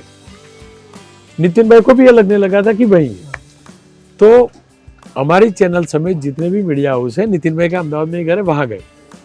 सुबह में हर किसी का नितिन भाई ने इंटरव्यू किया और किसी का नहीं किया। नितिन भाई ये तो नहीं बोले कि मैं मुख्यमंत्री बन रहा हूँ, लेकिन हम लोग भी एक स्मार्टली सब हर पूछता है, इसी प्रकार से पूछते थे कि नितिन भाई आप मुख्यमंत्री बनोगे तो आप क्या करना चाहोगे, और इसी अंदाज में नितिन भाई जवाब देते थे। रीजनल मीडिया, नेशनल मीडिया, हर जगह पे ये था। उसी दिन पार्टी की मीटिंग थी, तो पार्टी की मीटिंग कमलम में थी, शायद 1:30 या 2 बजे का वक्त था। हम लोगों ने नितिन भाई के यहाँ एक रिपोर्टर को तैनात किया था। एक रिपोर्टर अमित भाई शाह को फॉलो कर रहा था, क्योंकि उस दिन अमित भाई शाह, नितिन गडकरी और एक पर्यवेक्षक वो आने वाले थे। तो हम लोग अमित भाई शाह को फॉलो कर रहे थे कि नितिन भाई यहाँ से निकलेंगे, तो नितिन भाई को हम ट्रैक कर पा रहे थे। वो गए अपने दफ्तर गए, जो भी पेंडिंग फाइल थी उसको क्लियर किया। अमित भाई को फॉलो करते करते, क्योंकि उनके पास तो पायलटिंग था, तो जो SG हाईवे है जो अहमदाबाद से गांधीनगर जाता है, वहां से बीच में कहीं मुड़ गए। तो कहाँ गए किसी को पता नहीं चला। बाद में पता चला कि वो सर्किट हाउस गए थे, शाहबाग सर्किट हाउस। वहां पर नितिन गडकरी भी आए, अमित भाई भी आए, विजय भाई रूपाणी को भी बुलाया गया। तो जब पता चला तो कैमरामैन सब पहुंच चुके थे, वो विजुअल थोड़े से मिले, लेकिन किसी को अंदाजा नहीं था कि क्या हुआ। कमलम पे मीटिंग शुरू हो गया, विधायक दल की बैठक शुरू हो गई। तो वहां से खबर आना मुश्किल होता है। हर कोई बाहर था तो हर कोई खबर चलाने लगा कि विधायक दल की बैठक शुरू हो गई। 1:30 या 2:30 बजे का जो वक्त दिया था, वो सच्चाई ये थी कि बैठक शुरू ही नहीं हुई थी। विधायक अंदर बैठे थे, देशभक्ति के गाने बज रहे थे। पास वाला जो कमरा था वहां पर अमित भाई थे, आनंदीबेन थी, गडकरी जी थे, और बहन को बोला गया कि आपके उत्तराधिकारी के तौर पर विजय भाई रूपाणी के नाम का प्रस्ताव है। तो बहन भड़क गई। बाहर बातें नहीं आई है, लेकिन हर कार्यकर्ता जानता है, गुस्से हो गई कि नहीं, नितिन भाई पटेल होने चाहिए, ऐसा करके बातें हुई। लेकिन पार्टी का कॉल था, और इस पार्टी में डिसिप्लिन के आधार पर सब कुछ होता है। फिर बोला गया कि CM विजय भाई होंगे, डेप्यूटी CM नितिन भाई होंगे, और प्रस्ताव आप रखेंगे। तो आनंदीबेन ने विजय भाई का प्रस्ताव रखा, नितिन भाई को। अब विजय भाई की भी स्टोरी देखिए। विजय भाई पुराने कार्यकर्ता थे, संघ के कार्यकर्ता थे, विद्यार्थी परिषद बर्मा में पैदा हुए थे, बर्मा में पैदा हुए थे, सब कुछ था। कॉर्पोरेटर बने, मेयर भी बने, ये अर्बन का जो बॉडी होता है, महानगर पालिका को जो फंडिंग करता है, उस बॉडी के चेयरमैन भी बने। लेकिन उन्होंने कभी सोचा नहीं होगा कि उनके जीवन में एक दौर आएगा, 1 साल में सब कुछ बदलेगा। तकदीर देखिए, क्योंकि राजकोट वाली जो बैठक थी वो नरेंद्र भाई पहली बार वहां से जीते थे। उसके बाद नरेंद्र भाई मणिनगर से चुनाव लड़े, तो वो सिक्योर बैठक थी, वहां वजूभाई वाला जीते। वजूभाई वाला जो थे, उनको क्योंकि गवर्नर बना दिया था, पहले विधानसभा के मिनिस्टर थे, फिर अध्यक्ष थे, गवर्नर बना दिया था, तो बैठक खाली हुई। वो सीट खाली हुई, तो क्योंकि विजय भाई वहां से थे, तो विजय भाई को पहली बार चुनाव लड़ने का मौका मिल गया, वो मिड टर्म बीच में मिल गया। अब विजय भाई विधायक बने तो उन्होंने सोचा भी नहीं था, लेकिन पाटीदार आंदोलन हुआ तो उसको चल के पार्टी प्रेसिडेंट जो था RC फल्दू का उत्तराधिकारी, वो भी पाटीदारी बनाना था। तो जीतूभाई पटेल को, जीतूभाई वाघाणी को पार्टी प्रेसिडेंट बनाया गया उस टाइम। लेकिन आनंदीबेन पटेल की जब सरकार थी और उनको जब विधायक बनाया गया, पहली बार विधायक बने विजय भाई रूपाणी, पहली बार विधायक बने। उसके बाद पार्टी प्रेसिडेंट बनाने की बात आई तो पहली बार विधायक बने, साथ में आनंदीबेन पटेल ने मिनिस्टर बनाया। आनंदीबेन पटेल की सरकार में वो मिनिस्टर बने। मिनिस्टर बनने के साथ साथ पार्टी प्रेसिडेंट बनाना था, तो उनको मौका मिल गया। जब ABP ग्रुप की ABP अस्मिता का लॉन्चिंग था, उसके दूसरे दिन उनको पार्टी प्रेसिडेंट घोषित करना था। हम लोगों को पता था, हम लोगों ने विजय भाई रूपाणी का पार्टी प्रेसिडेंट बन चुके इस प्रकार से इंटरव्यू भी कर लिया था कि कल पार्टी प्रेसिडेंट बने थे। वो एक डील थे, वो मीडिया को जानते थे, मीडिया के साथ के विश्वास को भी जानते थे, तो उन्होंने इंटरव्यू भी दे दिया था कि वो पार्टी प्रेसिडेंट बने तो क्या करना चाहते हैं। तो विजय भाई का ग्रोथ जो है, लंबी इनिंग थी उनकी, उसको कोई डाउट नहीं, उनका परिश्रम भी था। लेकिन तब ऐसे बंदे को CM बनाना था जो पाटीदार या तो और कोई कम्युनिटी, बड़ी वोट बैंक के कम्युनिटी लिहाज से कहीं फिट नहीं करते थे। तो यही उनका प्लस पॉइंट साबित हुआ। जो अब तक राजनीति में वो होता था कि वोट बैंक से मैच करते हैं, जो बड़ी वोट बैंक है उनको CM बनाना है, उनको बड़ी पोजीशन देना है, तो वहीं पर वो सेट हुए और वही उनका प्लस पॉइंट हुआ कि उनकी कम्युनिटी के वोट कम थे, तो विजय भाई को मौका मिल गया और विजय भाई का रात तिलक हुआ, विजय भाई की सरकार बनी, नितिन भाई को नंबर 2 बनाया गया। केंद्र में ऊपर सरकार थी, सरकार सब कुछ अच्छी चलने लगी, सब कुछ था। 2017 का चुनाव आया तो पार्टी ने धीरे धीरे विजय भाई को प्रोजेक्ट, सबको ये लगता था कि टेम्पररी है, जब चुनावों के बाद में सब कुछ बदल जाएगा, लेकिन पार्टी ने धीरे धीरे बोलना शुरू कर दिया था कि अगला चुनाव विजय रूपाणी के नेतृत्व में। पर कठिन चुनाव था क्योंकि पाटीदारों का आक्रोश जबरदस्त था। हार्दिक पटेल और जो पाटीदार अनामत आंदोलन समिति थी वो ऊना वाला वो कांड हो ही चुका कांग्रेस था। को बैक करते थे। दलित वाला जो ऊना वाला कांड हो चुका था, जिग्नेश मेवाणी बड़े लीडर के तौर पे उभर रहे थे, वो निर्दलीय खड़े रहते थे। तब ये लग रहा था कि शायद फिर एक बार बीजेपी को मुश्किल होगा, लेकिन अमित भाई ने मोर्चा संभाला, कैंडिडेट इस प्रकार से किए, और जब नतीजे आए तो मुझे याद है कि जो रुझान आ रहे थे वो नेक टू नेक आ रहे थे। हाँ, नेक टू नेक आ रहे थे। मैं और 11 बजे का वक्त था कि एक टाइम पे 92 से आगे कांग्रेस हो चुकी थी और हर किसी ने ब्रेकिंग चलाया था कि गुजरात में बन सकती है कांग्रेस की सरकार। लेकिन उसके बाद जब क्लियरिटी बहुत लेट तक नतीजे आए भी थे, और काफी सीटें ऐसी थी जो कम मार्जिन से जीते। और इंटरेस्टिंग ये था कि नितिन भाई जो थे, सबसे लास्ट घोषणा हुई थी नितिन भाई पटेल की 182 में से महसाना असेंबली सीट जो है वहां से नितिन भाई को जीता हुआ घोषित किया गया था। नितिन भाई आखिर में घोषित हुए। 99 आई, बहुत टफ थी। तब फिर एक बार लगने लगा था कि शायद हो सकता है कि विजय भाई को फिर से मौका न दिया जाए, लेकिन विजय भाई को मौका दिया। तो हमने बहुत लंबी बात की गुजरात के बनने से लेकर के, और जो आखिरी चुनाव हुए थे गुजरात में 2017 के, वहाँ तक बात की। 2022 का चुनाव चल रहा है तो इस पे बात हम कर ही रहे हैं, लगातार बातचीत चल रही है, लगातार हम लोग फील्ड में जा रहे हैं। मुझे जो एक जेन्युइन सवाल बस आपसे ये जानना है आखिरी, कि इतनी सारी बातों के बीच, इतने सारे मुख्यमंत्री बदले, गुजरात की इतनी पूरी पॉलिटिक्स बदली, ये जो 2022 का चुनाव है, जो हमेशा भाजपा और कांग्रेस के बीच होता रहा है, ये जो 2022 का चुनाव है, इसमें एक तीसरा मोर्चे के तौर पे या तीसरी पार्टी के तौर पे आम आदमी पार्टी उभरने की कोशिश कर रही है या उभर रही है, और all India Majlise Ittehadul Muslimeen AIMIM जो पार्टी है वो इतनी बड़ी नहीं है कि उसको दिखाया जाए, लेकिन नेशनल मीडिया में उसको कवरेज बहुत ज़्यादा मिलती है, क्योंकि तीसरी पार्टी के तौर पर भारतीय ट्राइबल पार्टी भी यहाँ पे लड़ती रही है। कभी हमने उसको नहीं पूछा, लेकिन AIMIM को हम पूछ रहे हैं, आपको हम पूछ रहे हैं, तीसरी पार्टी की संभावना को किस कदर देखते हैं यहाँ पे? अब तक कहा जा गया और माना भी गया है कि गुजरात में बीजेपी कांग्रेस को छोड़ के तीसरा मोर्चा सक्सेस नहीं। चिमन भाई का भी जनता पार्टी वाला जाता है, सफल रहा, शंकर जी वाघेला भी का भी कहा जाता है। ये सच्चाई है कि जो रिकॉर्ड है वो इसी प्रकार का है। लेकिन आम आदमी पार्टी जो है वो पहली बार चुनाव नहीं लड़ी। आम आदमी पार्टी पहले भी गुजरात में प्रयास कर चुकी थी, लेकिन हुआ है कि जब कॉरपोरेशन के चुनाव हुए गुजरात में, जो लोकल बॉडी इलेक्शन हुए, तो आम आदमी पार्टी ने ज़्यादा उसके पहले से थोड़ा सा शुरुआत कर दिया था और सूरत को लोगों ने टारगेट किया था। सूरत, अहमदाबाद, ज़्यादा था और राजकोट, 6-7 जगहों पे लड़े चुनाव। अब बाकी जो मेट्रो है अहमदाबाद, वडोदरा, राजकोट, वहाँ पर तो कुछ ज़्यादा आम आदमी पार्टी को नहीं नजर आया। लेकिन सूरत जो 120 बैठक वाले, क्योंकि हमारे गुजरात में एक वार्ड जो होता है वहाँ 4 कॉर्पोरेटर होते हैं, एक वार्ड की 4 बैठकें।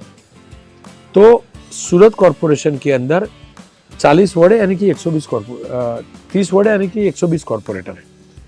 तो 120 में से ये लोगों को 27 बैठकें मिली, 27 सीट मिली और कांग्रेस 0 हो गई। तब आम आदमी पार्टी को लगने लगा कि नहीं, हम गुजरात में कुछ नया कर सकते हैं। और मुझे याद है कि नतीजे के दूसरे या तीसरे दिन अरविंद केजरीवाल ने सूरत में रोड शो किया। अब वो क्यों आई? तो जो पाटीदार का बेल्ट है, बराछा जो जहाँ से लोग जीते हैं, वो पाटीदार का बेल्ट है जो आरक्षण आंदोलन चलाते थे। तो वही लोग अरविंद केजरीवाल के नजर में आए। समझ लो गोपाल इटालिया तो आरक्षण आंदोलन में था, इसी प्रकार से अल्पेश कथेरिया वो आरक्षण आंदोलन से। तो वो लोगों को लेकर आम आदमी पार्टी धीरे धीरे पैर फैलाने लगी। ईशुदान गढ़वी तो वो तो पत्रकार हुए थे, हमारे पेशे में रहे। लेकिन उसके बाद में वो कॉर्पोरेशन के बाद में गांधीनगर कॉर्पोरेशन हुआ। गांधीनगर कॉर्पोरेशन 11 वार्ड है, 44 सीट है। कोविड के चल के एक बार इलेक्शन पोस्टपोन हुआ, तो ये लोगों ने 11 वार्ड में से 10 वार्ड में अपने कैंडिडेट खड़े रखे, यानी कि 40 कैंडिडेट रखे। कांग्रेस के 44 थे, बीजेपी के 44। गांधीनगर महानगर पालिका कभी भी बीजेपी जीत नहीं पाती थी। एक बार सरकार बनाई, लेकिन कांग्रेस वालों को लाकर बनाई और कांग्रेस का गढ़ हुआ करती थी। लोगों को लगा था कि बीजेपी का संगठन मजबूत है, गांधीनगर में रूलिंग पार्टी भी बीजेपी है, तो सत्ता के करीब बीजेपी पहुंच जाएगी गांधीनगर कॉरपोरेशन में। लेकिन किसी ने सोचा था कि क्लीन स्वीप कर सकती है। जब नतीजे आए भाई, तो आउट ऑफ 44 ये लोगों ने सिर्फ 40 खड़े रखे थे। नतीजे आए तो बीजेपी को 41 मिली। बीजेपी 41 जो कभी भी सोच भी नहीं सकती थी 20-21, वो 41 तक पहुंच गई, क्लीन स्वीप हो गई। आम आदमी पार्टी की 2 आई, कांग्रेस की 1 आई। लेकिन जो वोट शेयर है कांग्रेस का 24 का रहा, 24%, आम आदमी पार्टी का 22% का रहा। तो वो एक संकेत है कि तीसरी पार्टी आने से कितना कुछ कर पाएगी वो कहना मुश्किल है। लेकिन गांधीनगर पैटर्न पे चुनाव हुआ तो तीसरी पार्टी का फायदा बीजेपी को गांधीनगर में तो मिला। तीसरी पार्टी का नुकसान कांग्रेस को सूरत में हुआ था, गांधीनगर में हुआ, सूरत में हुआ था। लेकिन तीसरी पार्टी का नुकसान सूरत में सीट जो है उसके हिसाब से बीजेपी को नहीं हुआ। बीजेपी की सीटें जरूर बढ़ी थी, लेकिन कांग्रेस 0 हो गया था। तो ये जो है वो कंफ्यूजन है कि तीसरी पार्टी जो है उसको आने के चल के नतीजे जो आएंगे वो गांधीनगर कॉरपोरेशन टाइप के आएंगे और बीजेपी क्लीन स्वीप कर देगा। तीसरी पार्टी के चल के सूरत में जो हुआ, आम आदमी पार्टी की कुछ सीटें आ जाएगी और कांग्रेस खलास हो जाएगी। या तो ये दोनों जो अब तक जो हुआ, क्योंकि हर बार चेंज होता रहा है, सूरत में चेंज हुआ, तीसरी पार्टी आई, आम आदमी पार्टी ऑपोजिशन बन गई। पहली बार ऑपोजिशन में है, हम बोलते हैं कि नहीं चलता, लेकिन कॉर्पोरेशन में तो चला। तो सूरत में ऑपोजिशन में आ गई, गांधीनगर में ज्यादा कुछ नहीं कर पाई, वोट बढ़ा लेकर गई, कांग्रेस को साफ कर दिया। यानी कि हर बार कुछ ना कुछ चेंज होता है। तो तीसरी पार्टी जो है आम आदमी पार्टी, वो खुद स्ट्रांग हो जाएगी, ये कहना मुश्किल है। वो कांग्रेस को नुकसान पहुंचाएगी सूरत की तर्ज पर और गांधीनगर की तर्ज पर, वो कहना मुश्किल है। बीजेपी को क्लीन स्वीप करवा देगी, वो कहना मुश्किल है। सूरत की तर्ज पर ऑपोजिशन की बड़ी पार्टी हो जाएगी, वो कहना मुश्किल है। तो आम आदमी पार्टी को लेकर कंफ्यूजन ये जरूर है। ओबीसी की पार्टी आने के चल के वोट का बंटवारा होगा। माइनॉरिटी अमूमन माना गया गुजरात में बीजेपी के साथ नहीं रही, तो 6-7 बैठकें ऐसी है जहां पर वो उसकी इम्पैक्ट हो सकती है। लेकिन कितनी ज्यादा होगी उसके ऊपर निर्भर होगा कि कांग्रेस को नुकसान होगा, बीजेपी को फायदा होगा या नहीं। अहमद पटेल के ना रहने से कांग्रेस का कुछ नुकसान हुआ है क्या इस चुनाव में? बहुत बड़ा हुआ है, क्योंकि सब लोग नेशनल मीडिया तो यही कह रहा है कि भाई वही चेहरा था। अहमद पटेल पब्लिक का चेहरा जरूर नहीं था, लेकिन कार्यकर्ता का चेहरा था, पीछे का चेहरा। वो नेताओं के बीच की कड़ी थी। गुटबाजी कांग्रेस में पहले से रही है, हर जगह पे कम ज्यादा लेकिन रही है, और कांग्रेस मान भी लेती है कि हमारे यहाँ गुटबाजी है। जितने भी गुट है उनको एक करने वाले कोई होते, लड़ लेते थे, पहले सब कुछ हो जाता था, लेकिन अहमद भाई दिल्ली बुलाते थे, सब ठीक हो जाता। अहमद भाई की खुद का जो नेटिव है अंकलेश्वर में, अंकलेश्वर के पास में, वो बाड़ी बोलते हैं उनका घर जो है, वहाँ बुलाते थे, रात को 12 बजे के बाद बुलाते थे। अहमद भाई की मीटिंग जो होती थी सुबह 5 बजे तक चलती थी, दिन भर बाकी काम करते थे, इस प्रकार के काम। कितना भी गुस्सा है नेता का ठीक देता था। अहमद भाई को काउंटर करने का शंकर सिंह वाघेला ने प्रयास किया, लेकिन वो सक्सेस नहीं हो पाए। अहमद भाई जाने के चल के इलेक्शन का मैनेजमेंट डाउन हो गया। अहमद भाई सरकार की बातों को मीडिया तक किस प्रकार से पहुंचानी है उसके माहिर, कौन सी प्रेस कॉन्फ्रेंस कब करवानी, किससे करवानी है, किसको बोलना, इतना ही बोल, वो सब चीजें अहमद भाई डिक्टेट करते थे। देश भर के नेताओं को करते थे, गुजरात तो उनका होम स्टेट था। लेकिन अहमद भाई न रहने के चल के वो सब बातों की बात आगे निकल चुकी है। कैंडिडेट का सिलेक्शन हो, ये हो, उससे भी ज्यादा चुनाव के लिए पैसा चाहिए। चुनाव के लिए पार्टी को, मैं तो बोलता हूँ ऑफिशियल फंड, वो भी एक अहमद भाई की पहचान होती थी, अहमद भाई का एक रिश्ता होता था, उसको चल के कांग्रेस को फंड मिलता था। ये सच्चाई। कारोबारियों से अच्छे रिश्ते थे, अच्छे रिश्ते रहे, बीजेपी के लोगों से भी अच्छे रिश्ते रहे। अहमद भाई के बारे में कहा जाता था कि बीजेपी के लोकल लीडर होते थे, उनका काम केंद्र से जुड़ा होता था, अहमद भाई को बोलते थे करके देते थे। तो वो मास लीडर कभी भी नहीं बन पाए और चुनाव खुद हारे उसके बाद में, लेकिन कांग्रेस को जोड़ने वाले थे। और अभी जो स्थिति नजर आ रही है कि कांग्रेस कहाँ है वो तलाशना पड़ रहा है। क्या रिजल्ट आएगा तो नतीजों के बाद पता चलेगा। हम आपके चैनल पे फुटेज भी नहीं चला पा रहे हैं किसी की, कांग्रेस को कोई फेस नहीं रहा। कांग्रेस कहाँ है वो तलाशना पा रहा है, उसकी वजह यही है कि अहमद भाई पटेल की गैर मौजूदगी है, उनका ही बता रहा 2022 के नतीजे किस दिशा में ले जाएंगे तमाम चीज़ों को, पूरी राजनीति को? हूँ। इस मिनट पे 2022 के नतीजे कहना बहुत मुश्किल है, उसमें कोई दो राय नहीं है। बीजेपी का कैंपेन जबरदस्त है, नरेंद्र मोदी अब भी स्टार हैं। अभी भी स्टार है और लंबे अरसे से मेहनत भी करते रहे, पहले भी करते थे, आज भी करते हैं। और वो खुद बोल चुके हैं कि जीत तो हमारी तय, ज़्यादा सीट लाना पार्टी के लिए वो मेरा कर्तव्य के लिए मैं आया हूँ। अमित भाई शाह टिकट का बंटवारा जो उसको लेकर आए हैं। बीजेपी के पार्टी प्रेसिडेंट CR पाटिल, उनका बूथ मैनेजमेंट पन्ना प्रमुख वाला जो प्रोजेक्ट है वो आ गया, कमाल का। लेकिन ये भी तो है कि आम आदमी पार्टी की ओर से भी मेहनत हुई है। अरविंद केजरीवाल पिछले 1 साल से लगातार आते जाते रहे, कॉर्पोरेशन के चुनाव थे तब से आते जाते रहे। कांग्रेस जो है वो वीक मानी जाती है, लेकिन पिछले चुनाव की तुलना में कांग्रेस में टिकट बंटवारा को लेकर इतना हो हल्ला भी नहीं हुआ। ये भी है, कांग्रेस के जो विधायक पिछली बार जीते थे, वो जो आरक्षण को छोड़ के, आंदोलन को छोड़ के, वो इंडिविजुअली स्ट्रांग थे, ये भी सच्चाई है। तो कुल मिलाकर मुझे लग रहा है सरकार जो भी बनेगी वो क्लीन मेजोरिटी के साथ बनेगी। लेकिन फिलहाल जो इक्वेशन दिख रहा है, जो माहौल बना है, वो खिचड़ी टाइप का माहौल है। खिचड़ी सरकार नहीं होगी, लेकिन माहौल जो बन रहा है वो खिचड़ी टाइप। जिस दिन हम ये वीडियो रिकॉर्ड कर रहे हैं उस दिन का ऑब्जर्वेशन ये है कि खिचड़ी टाइप का माहौल दिख रहा है। तो चलिए, गुजरात की और तमाम कहानियों के साथ हम एक बार फिर आपसे मिलेंगे। तब तक के लिए शुक्रिया। आप देख रहे थे अनकट।